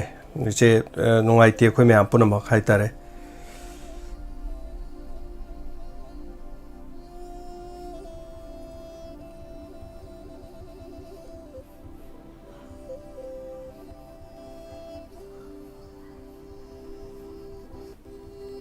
ꯃꯊꯪꯒꯤ ꯀꯣꯂꯔꯗ ꯈꯨꯗꯣꯡꯆꯥꯕ ꯄꯤꯖꯔꯤ ꯁꯤꯒꯤ ꯊꯧꯔꯝ ꯑꯁꯤꯒꯤ ꯃꯈꯥ ꯀꯣꯂꯔꯁꯤ ꯂꯥꯛꯏ ꯑꯗꯨꯒ ꯑꯃꯃꯨꯛ ꯀꯣꯜꯁꯤ ꯂꯥꯛꯑꯒ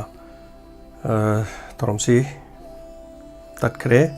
ꯃꯊꯪꯒꯤ ꯑꯃꯨꯛ ꯄꯥꯏꯈꯠꯆꯒꯦ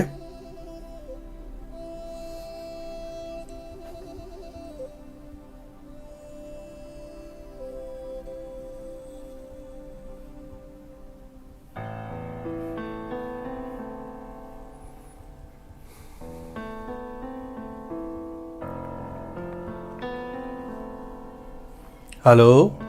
Hello. Sinjamay minam thingi gulsum sinatum bichil. Taram lokchali. Se habiyo kari habiningi kari wapam se gi mod kari thambini. STPO anan leigidaba se thamoi chokna nuai jete. Ana ekhoigi mani ama mangba habdo masi chung mangle.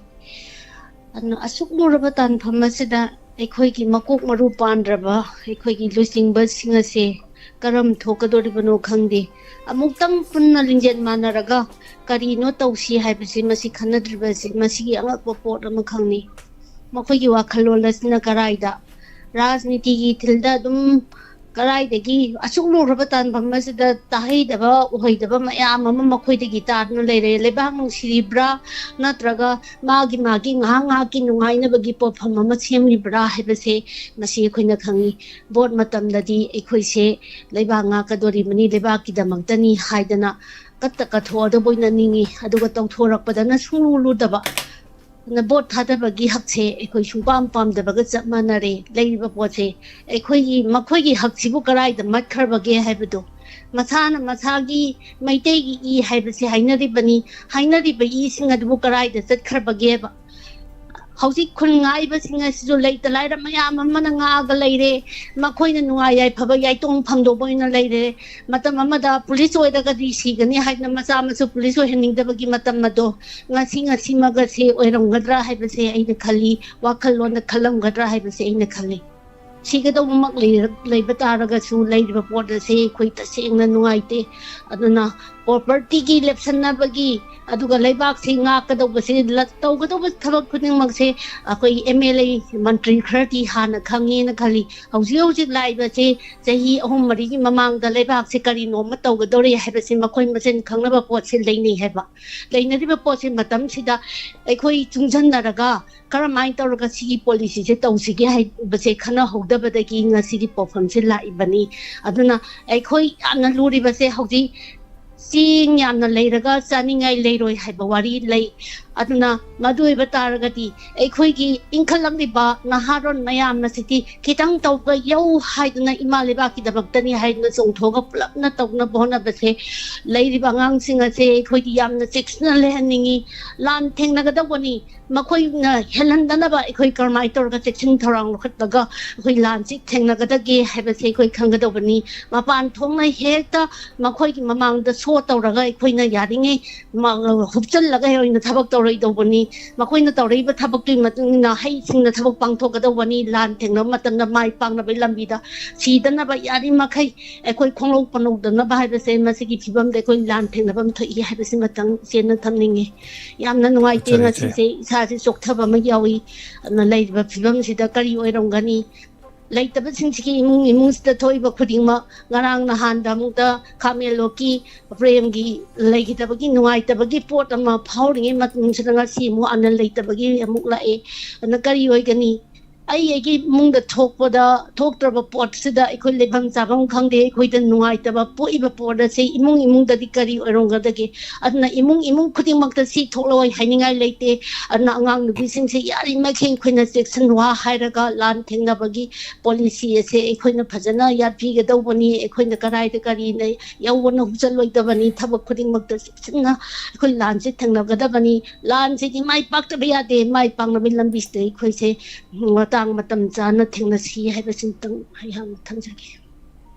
थगचरीचे नुंगाइफम खंगदबा हाइतारे पुनिंग वारोलसी माइबेल सिंगने खोइना संदोकजब थौरमदा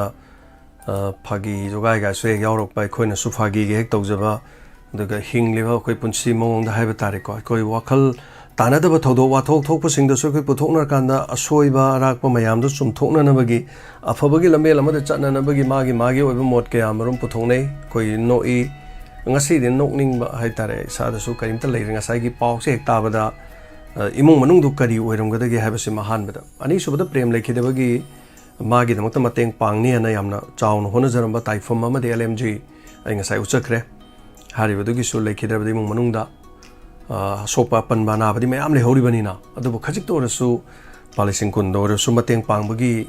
video ama mayam da honjare madu gi da mak taifam ama de LMG bu su thaga chari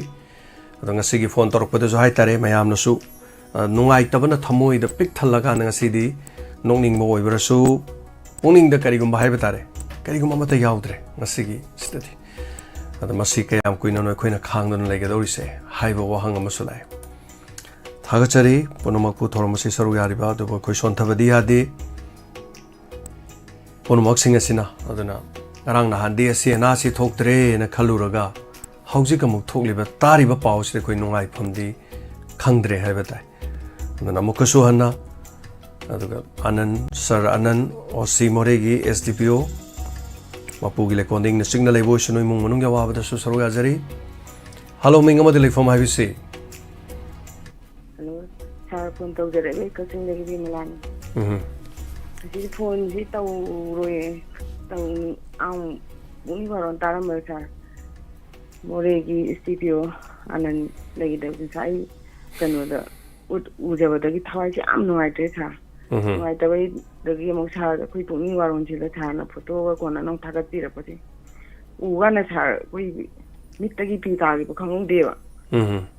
ꯃꯔꯝꯗꯤ ꯑꯩꯈꯣꯏ ꯃꯩꯇꯩ ꯃꯆꯥꯁꯤꯡꯒꯤꯗꯃꯛꯇꯅꯦꯗ ꯃꯣꯔꯦꯗ ꯆꯪꯉꯒ ꯉꯁꯤ ꯃꯥꯅ ground ꯁꯦꯡꯉꯒ ꯃꯥ ꯇꯨꯃꯤꯟꯅ ꯂꯩꯖꯕ ꯃꯤꯗꯨꯕꯨ ꯃꯣꯏꯅ ꯀꯥꯞꯄꯒ ꯍꯥꯠꯄꯤꯕꯁꯦ ꯑꯗꯨꯛꯀꯤ ꯃꯇꯤꯛ ꯊꯃꯣꯏꯁꯤꯗ ꯄꯦꯟꯗꯦ ꯁꯥꯔ ꯑꯗꯨꯅ ꯀꯔꯤ ꯍꯥꯏꯒꯗꯕꯅꯣ ꯈꯪꯗꯦ ꯁꯥꯔ ꯑꯗꯨꯅ ꯃꯔꯤ ꯂꯩꯅꯕꯁꯤꯡꯅ ꯑꯩꯈꯣꯏ ꯁꯨꯃꯥꯏꯅ ꯑꯩꯈꯣꯏ ꯃꯅꯤꯄꯨꯔꯒꯤ ꯁ꯭ꯇꯦꯠ ꯐꯣꯔꯁꯁꯤꯡꯁꯤ ꯇꯥꯁꯤꯜꯂꯒ ꯁꯨꯃꯥꯏꯅ ꯑꯃꯃꯝꯇ ꯑꯣꯏꯅ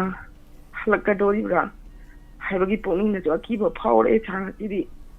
ꯑꯗꯨꯅ ꯑꯩꯈꯣꯏ ꯌꯥꯔꯒꯗꯤ ꯃꯔꯤ ꯂꯩꯅꯕꯁꯤꯡꯅ ꯑꯊꯨꯕꯗ ꯑꯩꯈꯣꯏꯒꯤ ꯃꯤꯁꯤ ꯑꯁꯤ ꯃꯈꯥ ꯇꯥꯅ ꯁꯦꯟꯗꯅꯕ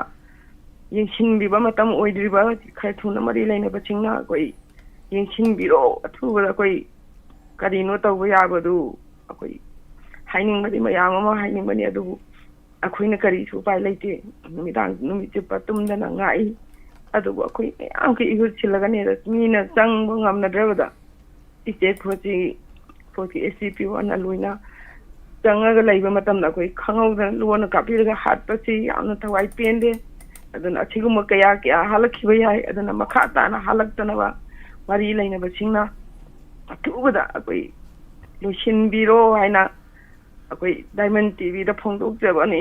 ꯑꯗꯨ ꯅꯠꯇꯅ ꯑꯩꯈꯣꯏ ꯎꯄꯥꯏ ꯂꯩꯖꯗꯦ ꯁꯥꯔ ꯃꯁꯤ ꯍꯥꯏꯔꯒ ꯊꯝꯖꯔꯒꯦ ꯊꯥꯒꯠꯆꯔꯤ ꯃꯦꯗꯥꯝ ꯌꯥꯝ ꯅꯨꯡꯉꯥꯏꯇꯦ ꯀꯔꯤ ꯍꯥꯏꯗꯣꯏꯅꯣ ꯈꯪꯗꯦ ꯅꯨꯡꯉꯥꯏꯐꯝ ꯁꯨꯡꯈꯪ ꯈꯪꯗ꯭ꯔꯦ ꯉꯁꯤꯒꯤꯗꯤ ꯊꯕꯛ ꯀꯔꯤ ꯍꯥꯏꯗꯣꯏꯅꯣ ꯉꯔꯥꯡꯁꯨ ꯑꯩꯅ ꯏꯟꯁꯄꯦꯛꯇꯔ ꯇꯌꯥꯏꯗ ꯑꯩꯅ ꯍꯥꯏꯖꯕꯗꯨꯅꯦꯕ ꯑꯆꯨꯝꯕ ꯑꯃꯠꯇ ꯌꯥꯎꯗ꯭ꯔꯕ ꯁꯦꯝꯖꯤꯟ ꯁꯥꯖꯤꯟꯕ ꯄꯨꯋꯥꯔꯤ ꯃꯌꯥꯝ ꯑꯃ ꯏꯔꯒ ꯐꯨꯔꯨꯞ ꯑꯁꯤ ꯃꯔꯨ ꯐꯪꯅ ꯃꯨꯠꯊꯠꯂꯒꯦ ꯍꯥꯏꯕꯒꯤ ꯄꯥꯟꯗꯝꯗ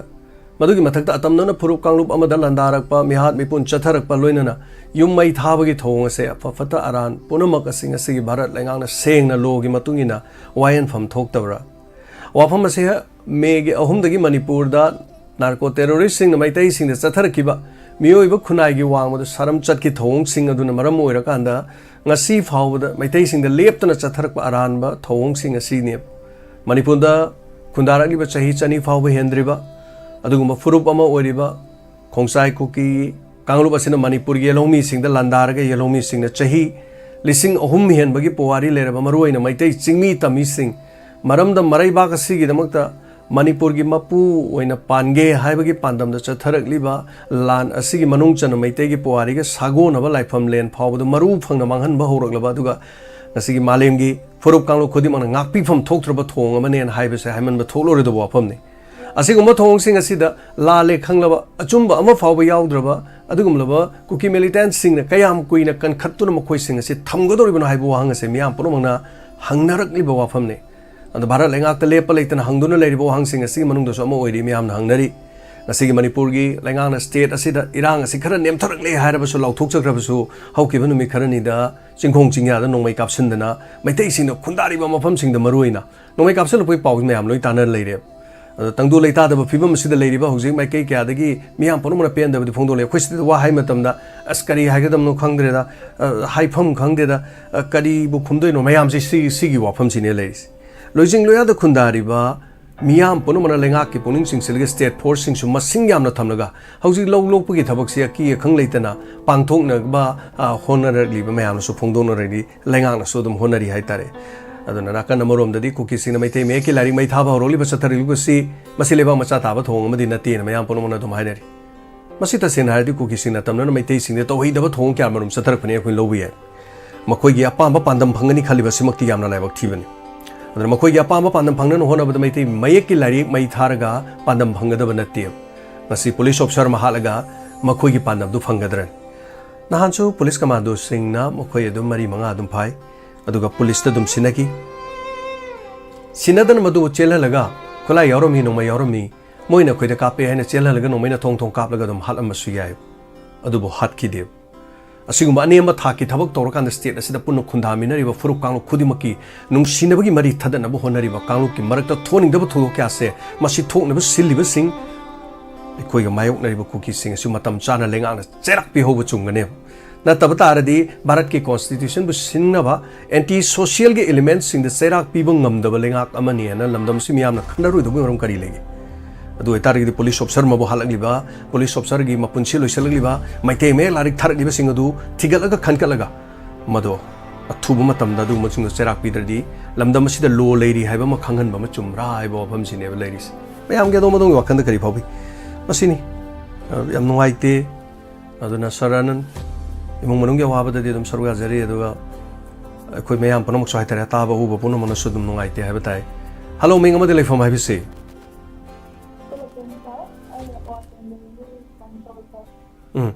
call se kitang tap na tajare do kitang amukta mafam chana muktang sembi be yabra kitang chen hawan bi ba khot ba yabra okay I want the kitchen cover tapiu ꯉꯁꯤꯒꯤ ꯃꯣꯔꯦꯗ ꯁꯥꯔ ꯑꯃ ꯂꯩꯈꯤꯗꯕꯗꯣ ꯌꯥꯝ ꯊꯃꯣꯏ ꯁꯣꯛꯅ ꯅꯨꯡꯉꯥꯏꯇꯕ ꯑꯃ ꯐꯥꯎꯖꯩ ꯀꯔꯤ ꯍꯥꯏꯒꯗꯕꯅꯣ ꯈꯪꯗꯦ ꯌꯥꯝ ꯅꯨꯡꯁꯨ ꯅꯨꯡꯉꯥꯏꯇꯦ ꯃꯥꯒꯤ ꯃꯆꯥꯅ ꯀꯞꯄ ꯈꯣꯠꯄ ꯎꯔꯒ ꯁꯨꯝ ꯅꯨꯡꯉꯥꯏꯇꯦ ꯑꯩꯈꯣꯏ ꯀꯃꯥꯏꯅ ꯍꯥꯏꯒꯗ꯭ꯔꯥ ꯈꯪꯗꯦ ꯌꯥꯝ ꯊꯤꯅ ꯅꯨꯡꯉꯥꯏꯇꯦ ꯑꯗꯣ ꯑꯩꯅ ꯍꯥꯏꯖꯅꯤꯡꯕꯗꯤ ꯍꯧꯖꯤꯛ ꯂꯩꯔꯤꯕ ꯑꯩꯈꯣꯏꯒꯤ ꯂꯩꯉꯥꯛ ꯄꯥꯏꯕꯤꯔꯤꯕ ꯑꯆꯧ ꯑꯁꯥꯡꯁꯤꯡꯁꯤꯅ ꯈꯤꯇꯪ ꯃꯤꯠꯌꯦꯡ ꯆꯪꯕꯤꯔꯒ ꯑꯩꯈꯣꯏꯒꯤ ꯃꯅꯤꯄꯨꯔ ꯃꯅꯨꯡꯗꯗꯤ ꯍꯥꯏꯕꯗꯤ ꯏꯝꯐꯥꯜꯗ ꯑꯣꯏꯔꯒꯁꯨ ꯔꯦꯂꯤ ꯑꯃ ꯆꯠꯄ ꯃꯇꯝꯗ ꯁꯦꯟꯇ꯭ꯔꯦꯜ ꯐꯣꯔꯁꯇ ꯑꯣꯏꯔꯁꯨ ꯁꯥꯇ꯭ꯔꯗ ꯐꯨꯕꯤꯕ ꯈꯣꯠꯄꯤꯕ ꯑꯗꯒꯤ ꯈꯨꯠ ꯊꯥꯕ ꯈꯣꯠꯄ ꯃꯌꯥꯝ ꯇꯧꯋꯦꯕ ꯁꯥꯟꯇꯤ ꯑꯣꯏꯅ ꯄꯤꯁ ꯑꯣꯏꯅ ꯔꯦꯂꯤ ꯆꯠꯄ ꯃꯇꯝꯗ ꯑꯗꯨꯒ ꯃꯣꯏꯒꯤ ꯑꯇꯣꯞꯄ ꯆꯤꯡꯒꯤ ꯁꯥꯏꯠꯇꯅ ꯀꯔꯤꯁꯨ ꯌꯦꯡꯗꯕꯒꯤ ꯃꯑꯣꯡꯗ ꯇꯧꯕ ꯑꯃ ꯌꯥꯎꯕ ꯑꯗꯒꯤ ꯉꯁꯥꯏ ꯀꯥꯞꯅꯔꯤꯀꯥꯟꯗꯁꯨ ꯃꯣꯏꯒꯤ ꯆꯤꯡꯒꯤ ꯏꯆꯤꯟꯅꯥꯎꯈꯩ ꯍꯥꯏꯒꯗ꯭ꯔꯥ ꯑꯗꯨꯅ ꯅꯨꯄꯤꯈꯩꯅ ꯂꯝꯕꯤ ꯊꯠ ꯂꯩꯔꯦ ꯈꯣꯠꯂꯦ ꯍꯥꯏꯕ ꯀꯥꯟꯗ ꯁꯤꯒꯨꯝꯕꯗꯅ ꯑꯃꯨꯛ ꯁ꯭ꯇꯦꯠ ꯐꯣꯔꯁꯈꯩꯁꯤꯅ ꯀꯔꯤꯁꯨ ꯇꯧꯗꯕꯤꯗ ꯑꯗꯨꯝ ꯌꯦꯡ ꯂꯩꯕ ꯑꯗꯨ ꯑꯩꯈꯣꯏꯒꯤ ꯂꯩꯉꯥꯛ ꯄꯥꯏꯕꯤꯔꯤꯕ ꯑꯆꯧ ꯑꯁꯥꯡ ꯁꯤꯡꯁꯤꯅ ꯑꯩꯈꯣꯏ ꯈꯛꯇꯪ ꯉꯥꯛꯑꯒ ꯃꯣꯏꯒꯤ ꯁꯔꯨꯛꯇꯅ ꯐ꯭ꯔꯤ ꯊꯥꯔꯕ꯭ꯔꯥ ꯑꯩꯈꯣꯏ ꯌꯥꯝꯅ ꯅꯨꯡꯉꯥꯏꯇꯕ ꯌꯥꯝ ꯐꯥꯎꯋꯦꯕ ꯑꯗꯨ ꯃꯣꯏꯒꯤ ꯊꯃꯣꯏꯗꯗꯤ ꯀꯔꯤꯁꯨ ꯐꯥꯎꯗꯕ ꯖꯥꯠꯂꯥ ꯁꯤ ꯌꯥꯝ ꯅꯨꯡꯉꯥꯏꯖꯗꯦꯕ ꯍꯣꯏ ꯆꯥꯆꯥ ꯁꯤꯅ ꯂꯣꯏꯕꯤꯔꯕ꯭ꯔꯣ ꯏꯆꯥꯅ ꯇꯩ ꯀꯔꯤ ꯍꯥꯏꯕꯤꯅꯤꯡꯕ ꯂꯩꯔꯤ ꯁꯥꯔ ꯁꯤ ꯌꯥꯝ ꯊꯤꯅ ꯅꯨꯡꯉꯥꯏꯖꯗꯦ ꯁꯨꯃꯥꯏꯅ ꯇꯧꯕꯁꯦ ꯑꯗꯨꯒ ꯂꯩꯈꯤꯗꯕꯒꯤ ꯏꯃꯨꯡ ꯃꯅꯨꯡꯗꯁꯨ ꯑꯋꯥꯕ ꯁꯔꯨꯛ ꯌꯥꯖꯔꯤ ꯀꯔꯤꯁꯨ ꯑꯩꯈꯣꯏꯅ ꯀꯔꯤꯁꯨ ꯍꯥꯏꯕ ꯉꯝꯗꯦ ꯑꯗꯨꯒꯁꯨ ꯌꯥꯝ ꯊꯤꯅ ꯅꯨꯡꯉꯥꯏꯇꯦꯅ ꯈꯜꯂꯦ ꯑꯆꯧ ꯑꯁꯥꯡꯒꯤꯁꯨ ꯃꯣꯏꯒꯤ ꯃꯔꯤ ꯃꯇꯥꯗꯣ ꯊꯣꯛꯄ ꯑꯣꯏꯔꯒꯗꯤ ꯃꯆꯥ ꯃꯁꯨꯗꯣ ꯊꯣꯛꯄ ꯑꯣꯏꯔꯗꯤ ꯁꯨꯃꯥꯏꯅ ꯇꯨꯃꯤꯟꯅ ꯁꯨꯝ ꯂꯩꯕ ꯑꯗꯨꯝ ꯉꯝꯕꯤꯒꯗ꯭ꯔꯥ ꯁꯤ ꯈꯛꯇꯪ ꯍꯪꯖꯅꯤꯡꯉꯤ ꯁꯥꯔ ꯌꯥꯝ ꯊꯤꯅ ꯅꯨꯡꯉꯥꯏꯇꯦ ꯁꯥꯔ ꯊꯦꯡꯛ ꯌꯨ ꯅꯨꯡꯉꯥꯏꯇꯦ ꯇꯁꯦꯡꯅ ꯍꯥꯏꯔꯒꯗꯤ ꯑꯗꯨꯒ ꯑꯩꯅꯁꯨ ꯉꯁꯥꯏ ꯍꯥꯏꯖꯈꯤꯕꯗꯣ ꯃꯣꯔꯦꯗ ꯑꯩꯈꯣꯏ ꯀꯔꯤ ꯍꯥꯏꯅꯤ ꯑꯩꯈꯣꯏꯒꯤ ꯃꯣꯔꯦꯗ ꯂꯩꯔꯤꯕ ꯃꯌꯥꯝ ꯄꯨꯝꯅꯃꯛꯁꯤ ꯃꯩꯇꯩ ꯁꯤꯐꯥꯏ ꯑꯗꯒꯤ CDO ꯂꯩꯔꯤ ꯃꯌꯥꯝ ꯄꯨꯝꯅꯃꯛꯇꯣ ꯃꯐꯝ ꯑꯗꯨꯗ ꯑꯩꯈꯣꯏ ꯀꯔꯤ ꯍꯥꯏꯅꯤ ꯂꯩꯕꯤꯔꯤꯕꯁꯤꯡꯗꯣ ꯑꯩꯈꯣꯏꯅ ꯆꯠꯄ ꯉꯝꯗ꯭ꯔꯕ ꯃꯐꯝꯅꯤ ꯍꯥꯏꯇꯥꯔꯦ ꯑꯩꯈꯣꯏꯅ ꯆꯠꯄ ꯉꯝꯗꯕ ꯃꯐꯝ ꯑꯗꯨꯗ ꯑꯩꯈꯣꯏꯅ ꯂꯩꯔꯒ ꯃꯐꯝ ꯑꯗꯨꯗ ꯑꯩꯈꯣꯏꯕꯨ ꯉꯥꯛꯂꯤꯕ ꯑꯗꯨꯒ ꯃꯅꯤꯄꯨꯔꯕꯨ ꯉꯥꯛꯂꯤꯕ ꯃꯤꯁꯤꯡ ꯍꯥꯏꯕ ꯇꯥꯔꯦꯅꯦ ꯇꯁꯦꯡꯅ ꯍꯥꯏꯔꯗꯤ ꯃꯐꯝꯁꯤꯗ ꯂꯩꯔꯤꯕ ꯂꯩꯄꯥꯛ ꯉꯥꯛꯄ ꯌꯥꯎꯔꯤꯕ ꯃꯤꯁꯤꯡꯗꯤ ꯃꯣꯔꯦꯗ ꯀꯥꯡꯄꯣꯛꯄꯤꯗ ꯑꯗꯨꯒ ꯑꯇꯩ ꯑꯇꯩꯗ ꯆꯠꯄ ꯉꯝꯕꯒ ꯊꯣꯏꯗꯣꯛꯄ ꯀꯩꯁꯨ ꯂꯩꯇꯦ ꯍꯥꯏꯕ ꯇꯥꯏ ꯑꯦꯅꯤꯋꯦ ꯊꯦꯡꯛ ꯌꯨ ꯁꯣ ꯃꯆ ꯑꯗꯣꯝꯒꯤ ꯋꯥꯈꯜꯂꯣꯟ ꯐꯣꯡꯗꯣꯛꯄꯤꯔꯝꯕ ꯑꯗꯨꯒ ꯉꯁꯤꯒꯤ ꯊꯧꯔꯝ ꯑꯁꯤꯒꯤ ꯃꯈꯥ ꯇꯥꯔꯛꯄꯗ ꯃꯤꯅꯤꯠ 22 ꯂꯩꯖꯔꯤ ꯁꯔꯨꯛ ꯌꯥꯕꯤꯌꯨ ꯐꯣꯡꯗꯣꯛꯄꯤꯌꯨ ꯑꯗꯣꯝꯁꯨ ꯑꯗꯣꯝꯒꯤ ꯄꯨꯛꯅꯤꯡꯒꯤ ꯋꯥꯔꯣꯜ ꯉꯁꯤꯒꯤ ꯊꯧꯔꯝ ꯑꯁꯤꯗ ꯌꯥꯝꯅ ꯅꯨꯡꯉꯥꯏꯇꯕ ꯑꯗꯨꯒ ꯍꯥꯏꯕ ꯇꯥꯔꯦ ꯍꯜꯂꯣ ꯃꯤꯡꯒ ꯂꯩꯐꯝꯒ ꯇꯥꯛꯄꯤꯁꯤ ꯑꯣꯖꯥ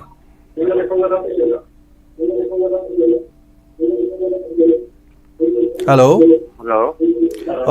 ꯇꯤꯚꯤꯒꯤ ꯃꯃꯥꯡꯒꯨꯝꯕꯗ ꯂꯩꯕꯤꯔꯒꯗꯤ ꯑꯣꯖꯥ ꯈꯤꯇꯪ ꯂꯥꯞꯊꯣꯛꯄꯤꯕ꯭ꯔꯥ ꯕꯣꯂꯨꯝ ꯂꯩꯊꯕꯤꯕ꯭ꯔꯥ ꯑꯃ ꯇꯧꯕꯤꯗ꯭ꯔꯒꯗꯤ ꯇꯥꯕꯁꯦ ꯅꯨꯡꯉꯥꯏꯇ꯭ꯔꯦ ꯂꯣꯏꯅ ꯏꯀꯣ ꯆꯠꯂꯦ ꯑꯣꯖꯥ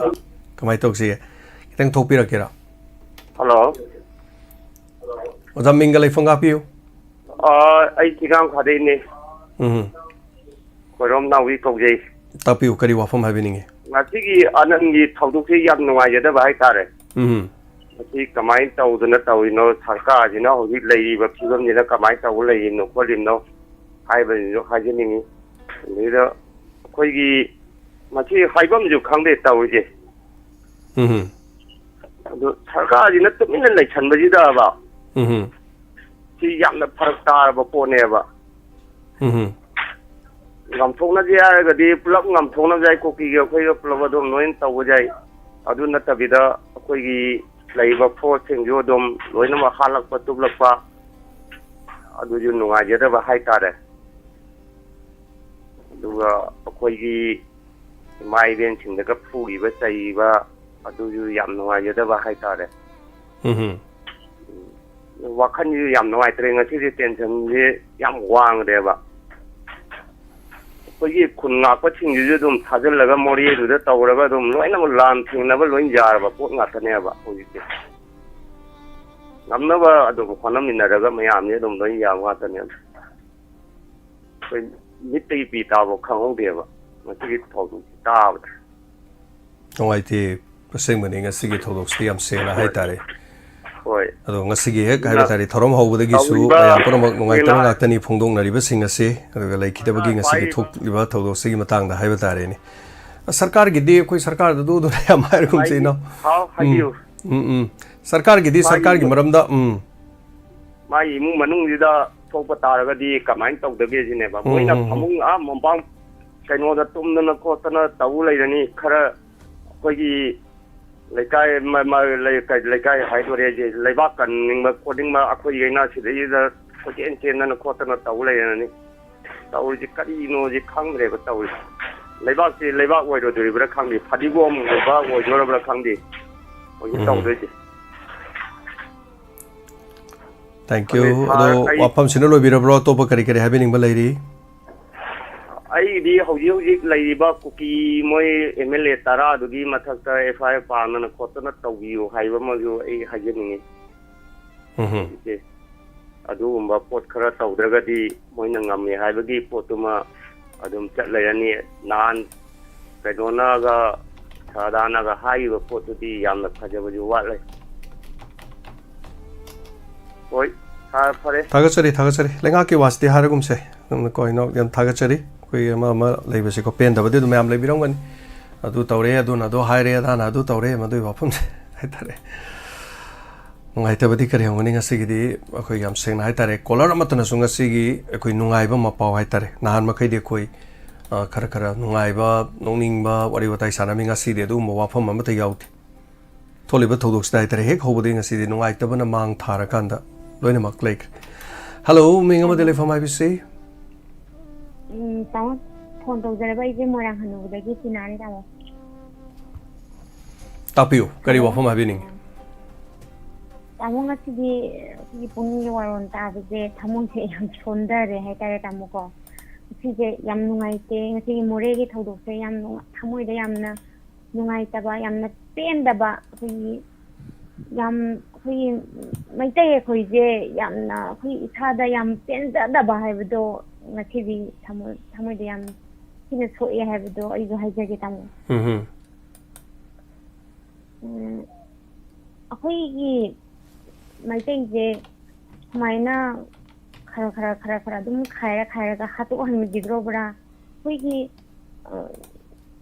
ꯁꯔꯀꯥꯔꯁꯤꯅ ꯑꯩꯈꯣꯏꯕꯨ ꯀꯔꯤꯝꯇ ꯌꯦꯡꯁꯤꯟꯕꯤꯔꯔꯣꯏꯗꯕ꯭ꯔꯥ ꯍꯥꯏꯕꯁꯦ ꯊꯃꯣꯏꯗ ꯍꯪꯉꯛꯑꯦ ꯇꯥꯃꯣ ꯉꯁꯤꯗꯤ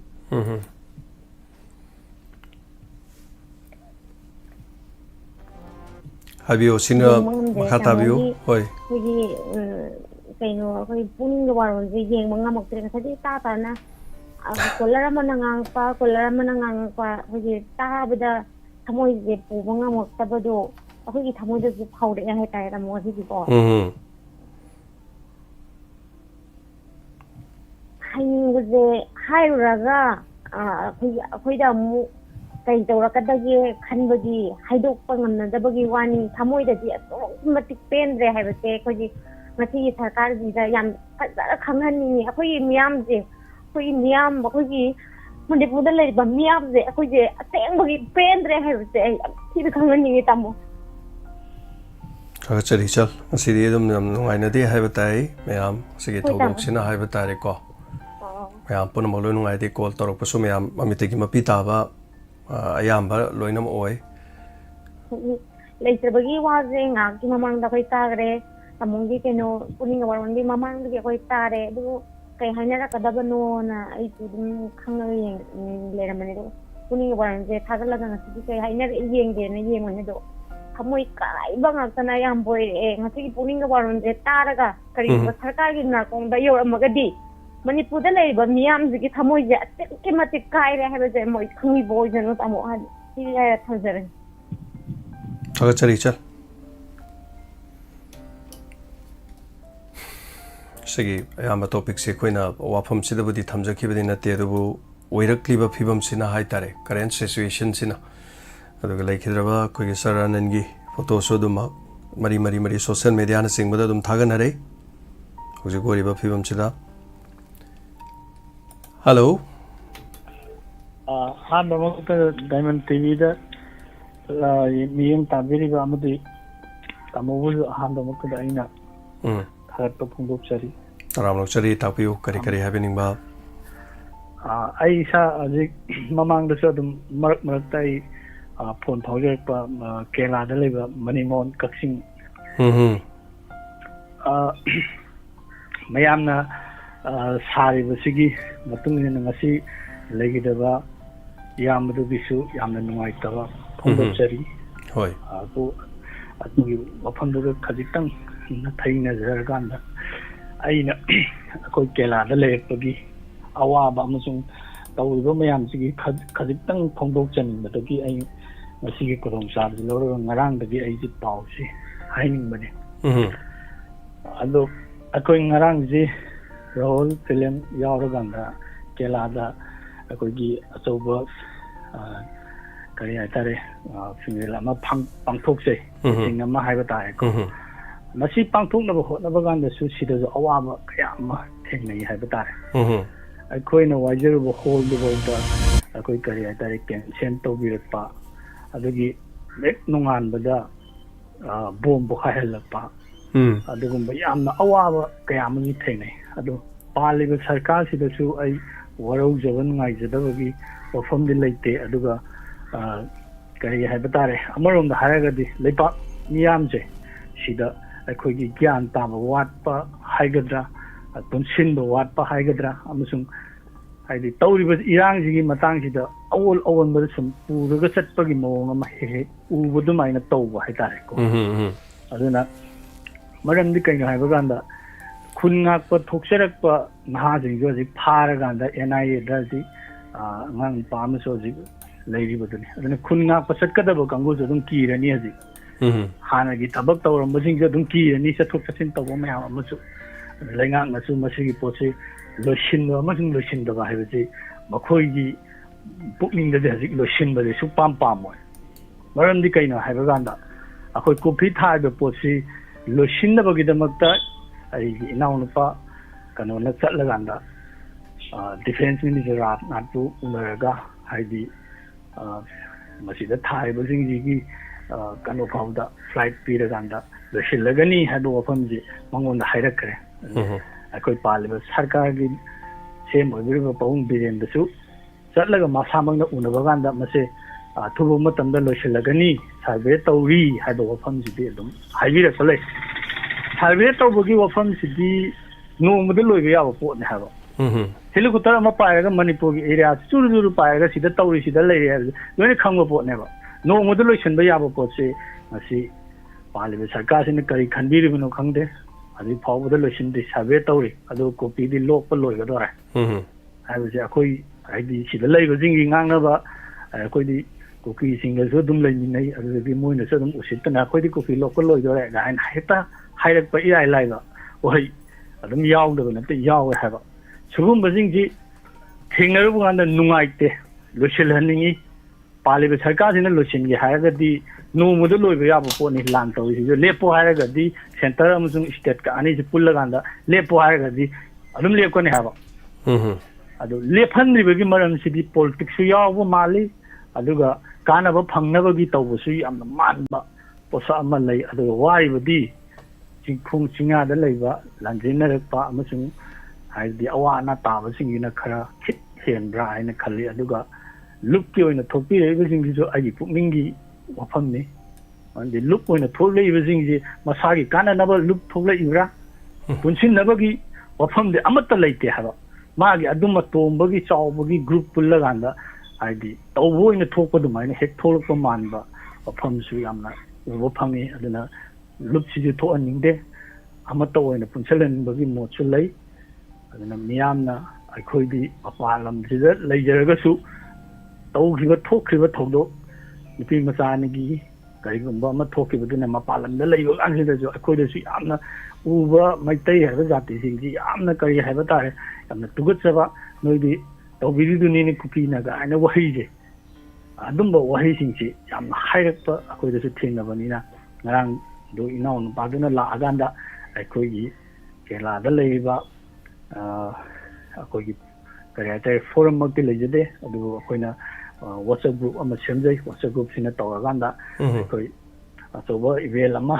ꯄꯥꯡꯊꯣꯛꯈꯤ ꯌꯥꯝꯅ ꯆꯥꯎꯗ꯭ꯔꯒꯁꯨ ꯑꯗꯨꯝ ꯈꯔ ꯑꯗꯨꯝ ꯀꯦꯔꯂꯥꯗ ꯂꯩꯔꯤꯕ ꯃꯤ 150-150ꯃꯨꯛꯀꯤ ꯆꯥꯡ ꯇꯤꯜꯂꯀꯥꯟꯗ ꯃꯩꯇꯩꯁꯤꯡꯅ ꯑꯩꯈꯣꯏꯒꯤ ꯃꯩꯇꯩ ꯑꯣꯏꯕ ꯑꯩꯈꯣꯏꯒꯤ ꯖꯥꯇꯤꯁꯦ ꯄꯤꯁ ꯄꯥꯝꯕ ꯁꯥꯟꯇꯤ ꯄꯥꯝꯕ ꯑꯗꯒꯤ ꯇꯧꯔꯛꯏꯕꯁꯤ ꯅꯥꯔꯀꯣ ꯇꯦꯔꯣꯔꯤꯖꯝꯅ ꯇꯧꯔꯛꯄꯅꯤ ꯍꯥꯏꯕꯒꯤ ꯃꯇꯥꯡꯗ ꯑꯩꯒꯤ ꯏꯅꯥꯎꯅꯨꯄꯥꯔꯣꯝꯅ ꯌꯥꯝꯅ ꯁꯦꯡꯅ ꯃꯔꯤꯛ ꯆꯨꯝꯅ ꯊꯝꯕꯤꯔꯝꯃꯤ ꯑꯃꯁꯨꯡ ꯂꯩꯔꯤꯕꯁꯤꯡꯒꯤ ꯈꯣꯜꯂꯥꯎ ꯑꯃꯠꯇ ꯑꯣꯏꯅ ꯂꯧꯃꯤꯟꯅꯩ ꯑꯗꯨꯒ ꯃꯤꯌꯥꯝꯅ ꯃꯐꯝꯁꯤꯗ ꯂꯩꯕ ꯀꯥꯟꯁꯤꯗꯗꯤ ꯃꯐꯝꯁꯤꯗ ꯃꯅꯤꯄꯨꯔꯗ ꯑꯩꯈꯣꯏꯒꯤ ꯀꯨꯀꯤꯁꯤꯡꯗ ꯂꯩꯔꯤꯕ ꯁꯤꯒꯤ ꯖꯒꯥꯁꯤꯒꯤ ꯑꯩꯈꯣꯏ ꯈ꯭ꯔꯤꯁꯇꯦꯟ ꯆꯠꯄꯁꯤꯡꯁꯤꯅ ꯑꯗꯨꯛ ꯃꯇꯤꯛ ꯄꯩꯁꯥ ꯊꯥꯏ ꯍꯥꯏꯇꯥꯔꯦ ꯀꯣꯔꯒꯤ ꯃꯊꯛꯇ ꯊꯥꯏꯑꯕ ꯃꯣꯏꯗ ꯃꯔꯝꯗꯤ ꯀꯩꯅꯣ ꯍꯥꯏꯀꯥꯟꯗ ꯃꯣꯏ ꯑꯋꯥꯕ ꯇꯥꯔꯦ ꯆꯔꯆ ꯀꯌꯥ ꯑꯃ ꯃꯩ ꯊꯥꯈ꯭ರೆ ꯑꯋꯥꯕ ꯃꯌꯥꯝ ꯑꯃ ꯂꯩꯔꯦ ꯍꯥꯏꯔꯀꯥꯟꯗ ꯁꯤꯒꯤ ꯚꯥꯏꯔꯦꯟꯁꯤ ꯃꯣꯏꯅ ꯁꯣꯝꯗ ꯁꯟꯇꯣꯛꯑꯕ ꯀꯥꯟꯗ ꯄꯣꯠꯁꯤ ꯄꯩꯁꯥꯁꯤ ꯌꯥꯝꯅ ꯃꯤꯅꯨꯡꯁꯤ ꯑꯃ ꯂꯣꯏꯅꯅ ꯌꯥꯝꯅ ꯊꯥꯏꯑꯕ ꯑꯗꯨ ꯑꯩꯈꯣꯏꯅ ꯃꯃꯥꯡꯗ ꯁꯤꯒꯤ ꯄꯣꯠꯁꯤ ꯇꯧꯗ꯭ꯔꯤꯉꯩ ꯃꯦ ꯑꯍꯥꯟꯕ ꯊꯣꯛꯂꯛꯄ ꯃꯇꯝꯁꯤꯗ ꯑꯩꯈꯣꯏꯅ ꯇꯥꯡ 10 ꯑꯗꯨꯋꯥꯏꯗ ꯑꯩꯈꯣꯏ ꯃꯤꯌꯥꯝꯒꯤ ꯑꯣꯏꯕ ꯄꯤꯁ ꯄꯥꯝꯕꯒꯤ ꯄꯣꯠꯁꯤꯃ ꯇꯧꯒꯦꯅ ꯂꯩꯔꯤꯉꯩ ꯃꯇꯝꯒꯤꯗ ꯀꯦꯔꯂꯥꯁꯤꯗ ꯀꯦꯔꯂꯥ ꯃꯆꯥꯁꯤꯡꯅ ꯌꯥꯎꯔꯀꯥꯟꯗ ꯈ꯭ꯔꯤꯁꯇꯦꯟꯒꯤ ꯑꯣꯏꯕ ꯔꯦꯂꯤ ꯑꯃ ꯊꯛꯅ ꯆꯠꯁꯤꯜꯂꯛꯄ ꯃꯗꯨꯅ ꯑꯩꯈꯣꯏ ꯇꯧꯕ ꯉꯝꯈꯤꯗꯕ ꯀꯌా ꯑꯃꯗꯣ ꯏꯅꯥꯎꯅꯨꯄꯥꯔꯣ ꯂꯥꯛꯑꯀꯥꯟꯗ ꯑꯆꯧꯕ ꯃꯥꯏ ꯄꯥꯛꯄꯃꯛ ꯍꯥꯏꯕꯗ꯭ꯔꯒꯁꯨ ꯈꯔ ꯃꯈꯩꯗꯤ ꯁꯦꯡꯇꯣꯛꯄ ꯍꯧꯔꯦ ꯍꯥꯏꯕꯁꯤ ꯗꯥꯏꯃꯟ ꯇꯤꯚꯤꯒꯤ ꯈꯨꯠꯊꯥꯡꯗ ꯑꯃꯁꯨꯡ ꯏꯌꯥꯝꯕ ꯖꯦꯝꯁꯀꯤ ꯇꯧꯔꯤꯕ ꯊꯧꯔꯝꯁꯤꯗ ꯁꯔꯨꯛ ꯌꯥꯖꯔꯛꯄꯅꯤ ꯍꯥꯏꯕꯁꯤ ꯍꯥꯏꯖꯔꯒ ꯃꯇꯥꯡꯁꯤꯗ ꯂꯣꯏꯁꯤꯟꯖꯒꯦ ꯊꯥꯒꯠꯆꯔꯤ ꯑꯗꯣꯝꯒꯤ ꯑꯣꯏꯕ ꯋꯥꯐꯝ ꯑꯗꯨꯒ ꯉꯔꯥꯡ ꯔꯣꯍꯦꯟꯒ ꯂꯣꯏꯅꯅ ꯃꯐꯝ ꯑꯗꯨꯗ ꯍꯥꯏꯕ ꯇꯥꯔꯦ ꯀꯔꯤꯒꯨꯝꯕ ꯈꯔ ꯁꯦꯡꯗꯣꯛ ꯋꯥꯔꯣꯜ ꯈꯔ ꯊꯧꯔꯝ ꯑꯃ ꯆꯠꯊꯈꯤꯅ ꯃꯌꯥꯝꯁꯨ ꯇꯥꯛꯄꯤꯕ ꯑꯗꯨꯒ ꯑꯗꯨꯒꯤ ꯃꯅꯨꯡꯒꯤ ꯑꯣꯏꯕ ꯋꯥꯈꯜꯂꯣꯟ ꯍꯥꯏꯕ ꯇꯥꯔꯦ ꯍꯧꯖꯤꯛꯁꯤ ꯃꯌꯥꯝ ꯄꯨꯝꯅꯃꯛꯁꯤ ꯂꯣꯏꯅ ꯋꯥꯅꯕꯅ ꯃꯔꯝ ꯑꯣꯏꯔꯀꯥꯟꯗ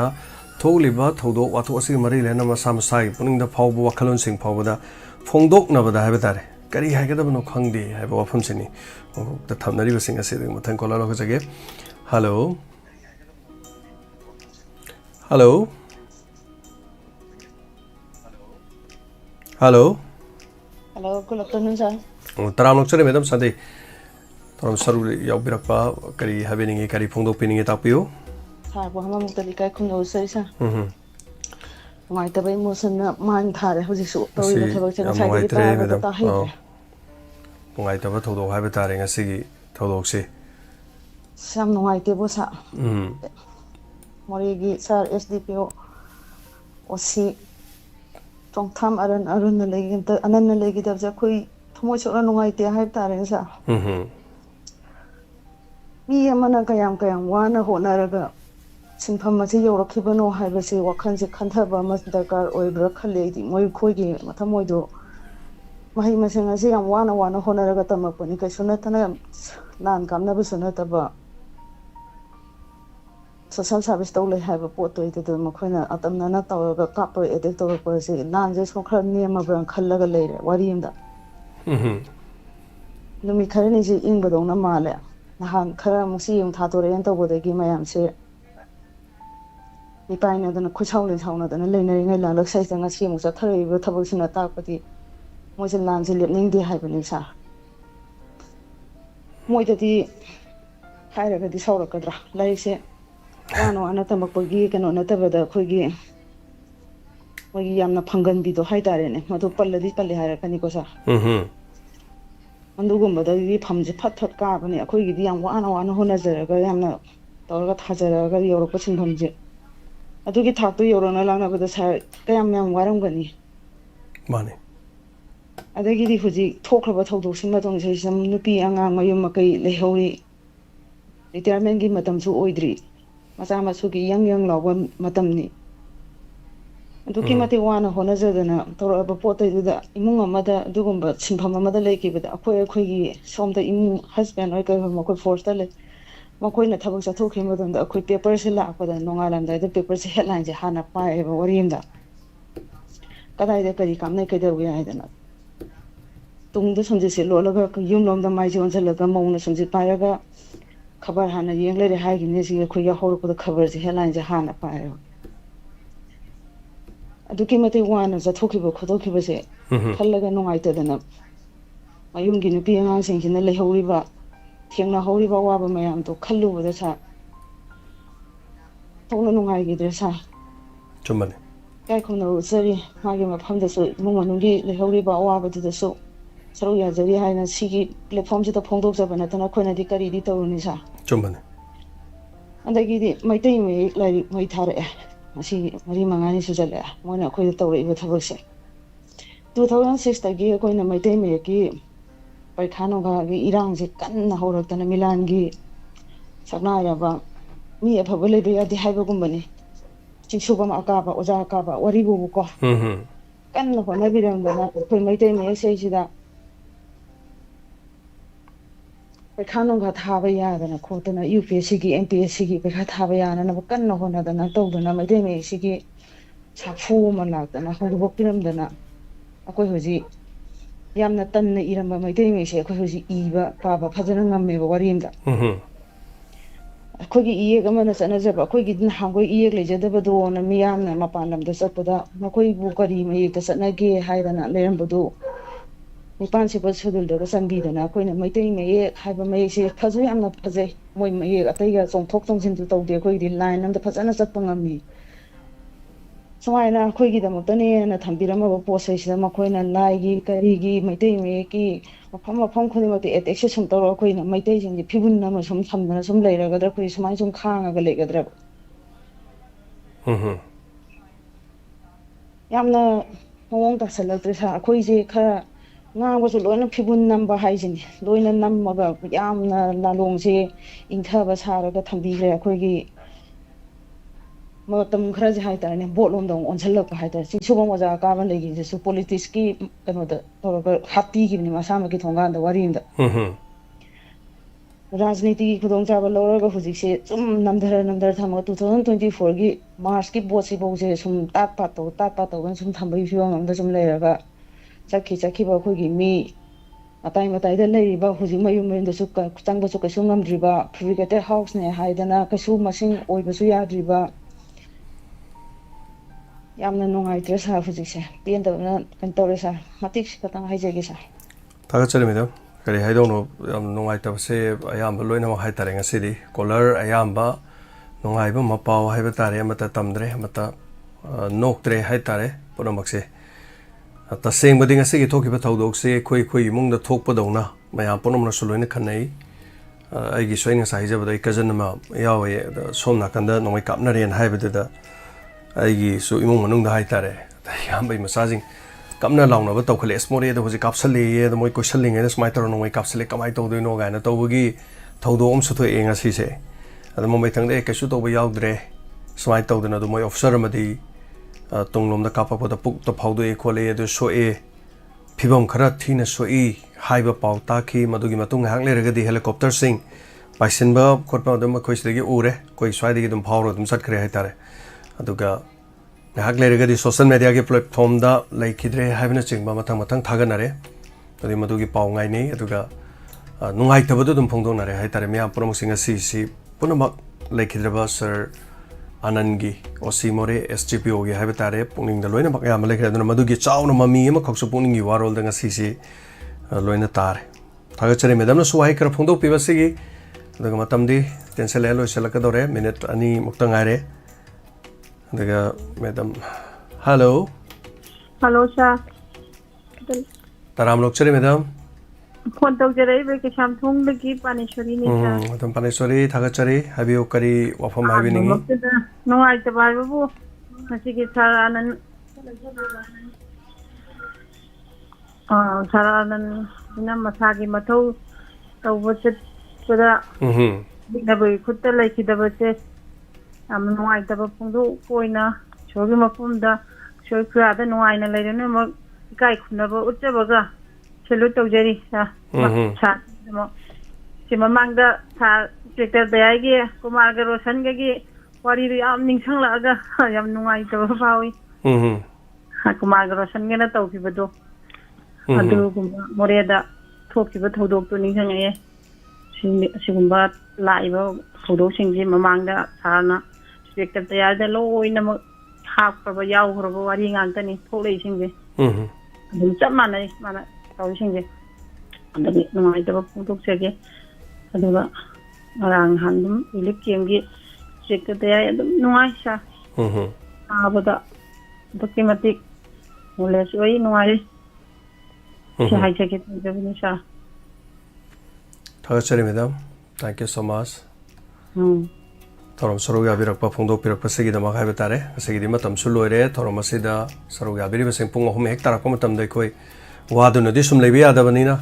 Yumda Lebi Basing Potatuna, Lady Basing Mapanch, Tokraba, Yumda Lebiba, Awana Gima Pautana, Big Tanduna Tongan, Power Topong, Androva TV channel, the TV Yangosing, Yumda Lebi Basing, Hakta or Sumikova, Kauton, and the Matongan by entertainment program, Pong, the village of the Mam Soro Mugaminasi,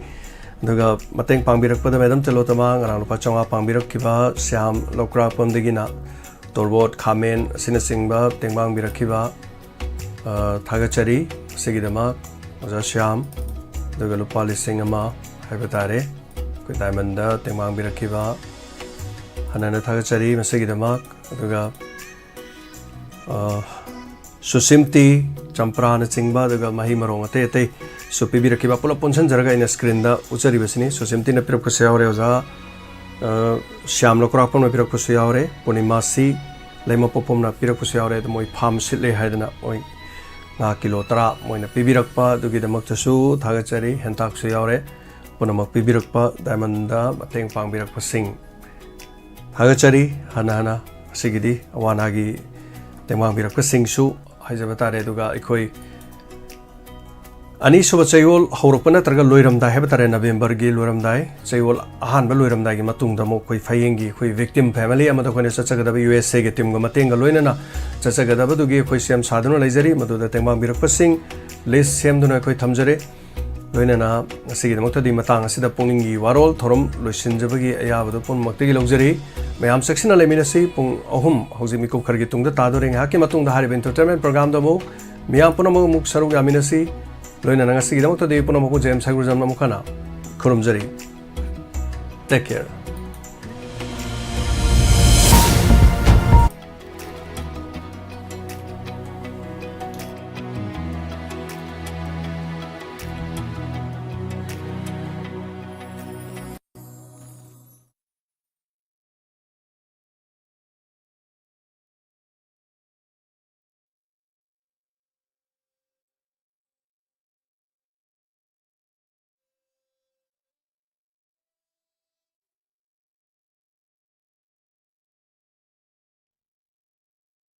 Miyang punamakta nungairaba paujel amatang pijari. Wangjing Lamding Bazar da leiba Life Care Diagnostic Center asigi November gi tang amadagina ani faubagi oina ayuki pung 10 dagina pung ani faubada special offer oina free consultation loinana blood sugar test tobagi khudong chaba pijari masi khakta natana all clinical laboratory test ki damakta 30% gi discount pijari ngasing asema khudong chaba selobi akopa marol gi damak 700-537-8820 amukana 700-537-8820 Pre-Health Checkup 8 Life Care Diagnostic Center, Wangjing Lamding.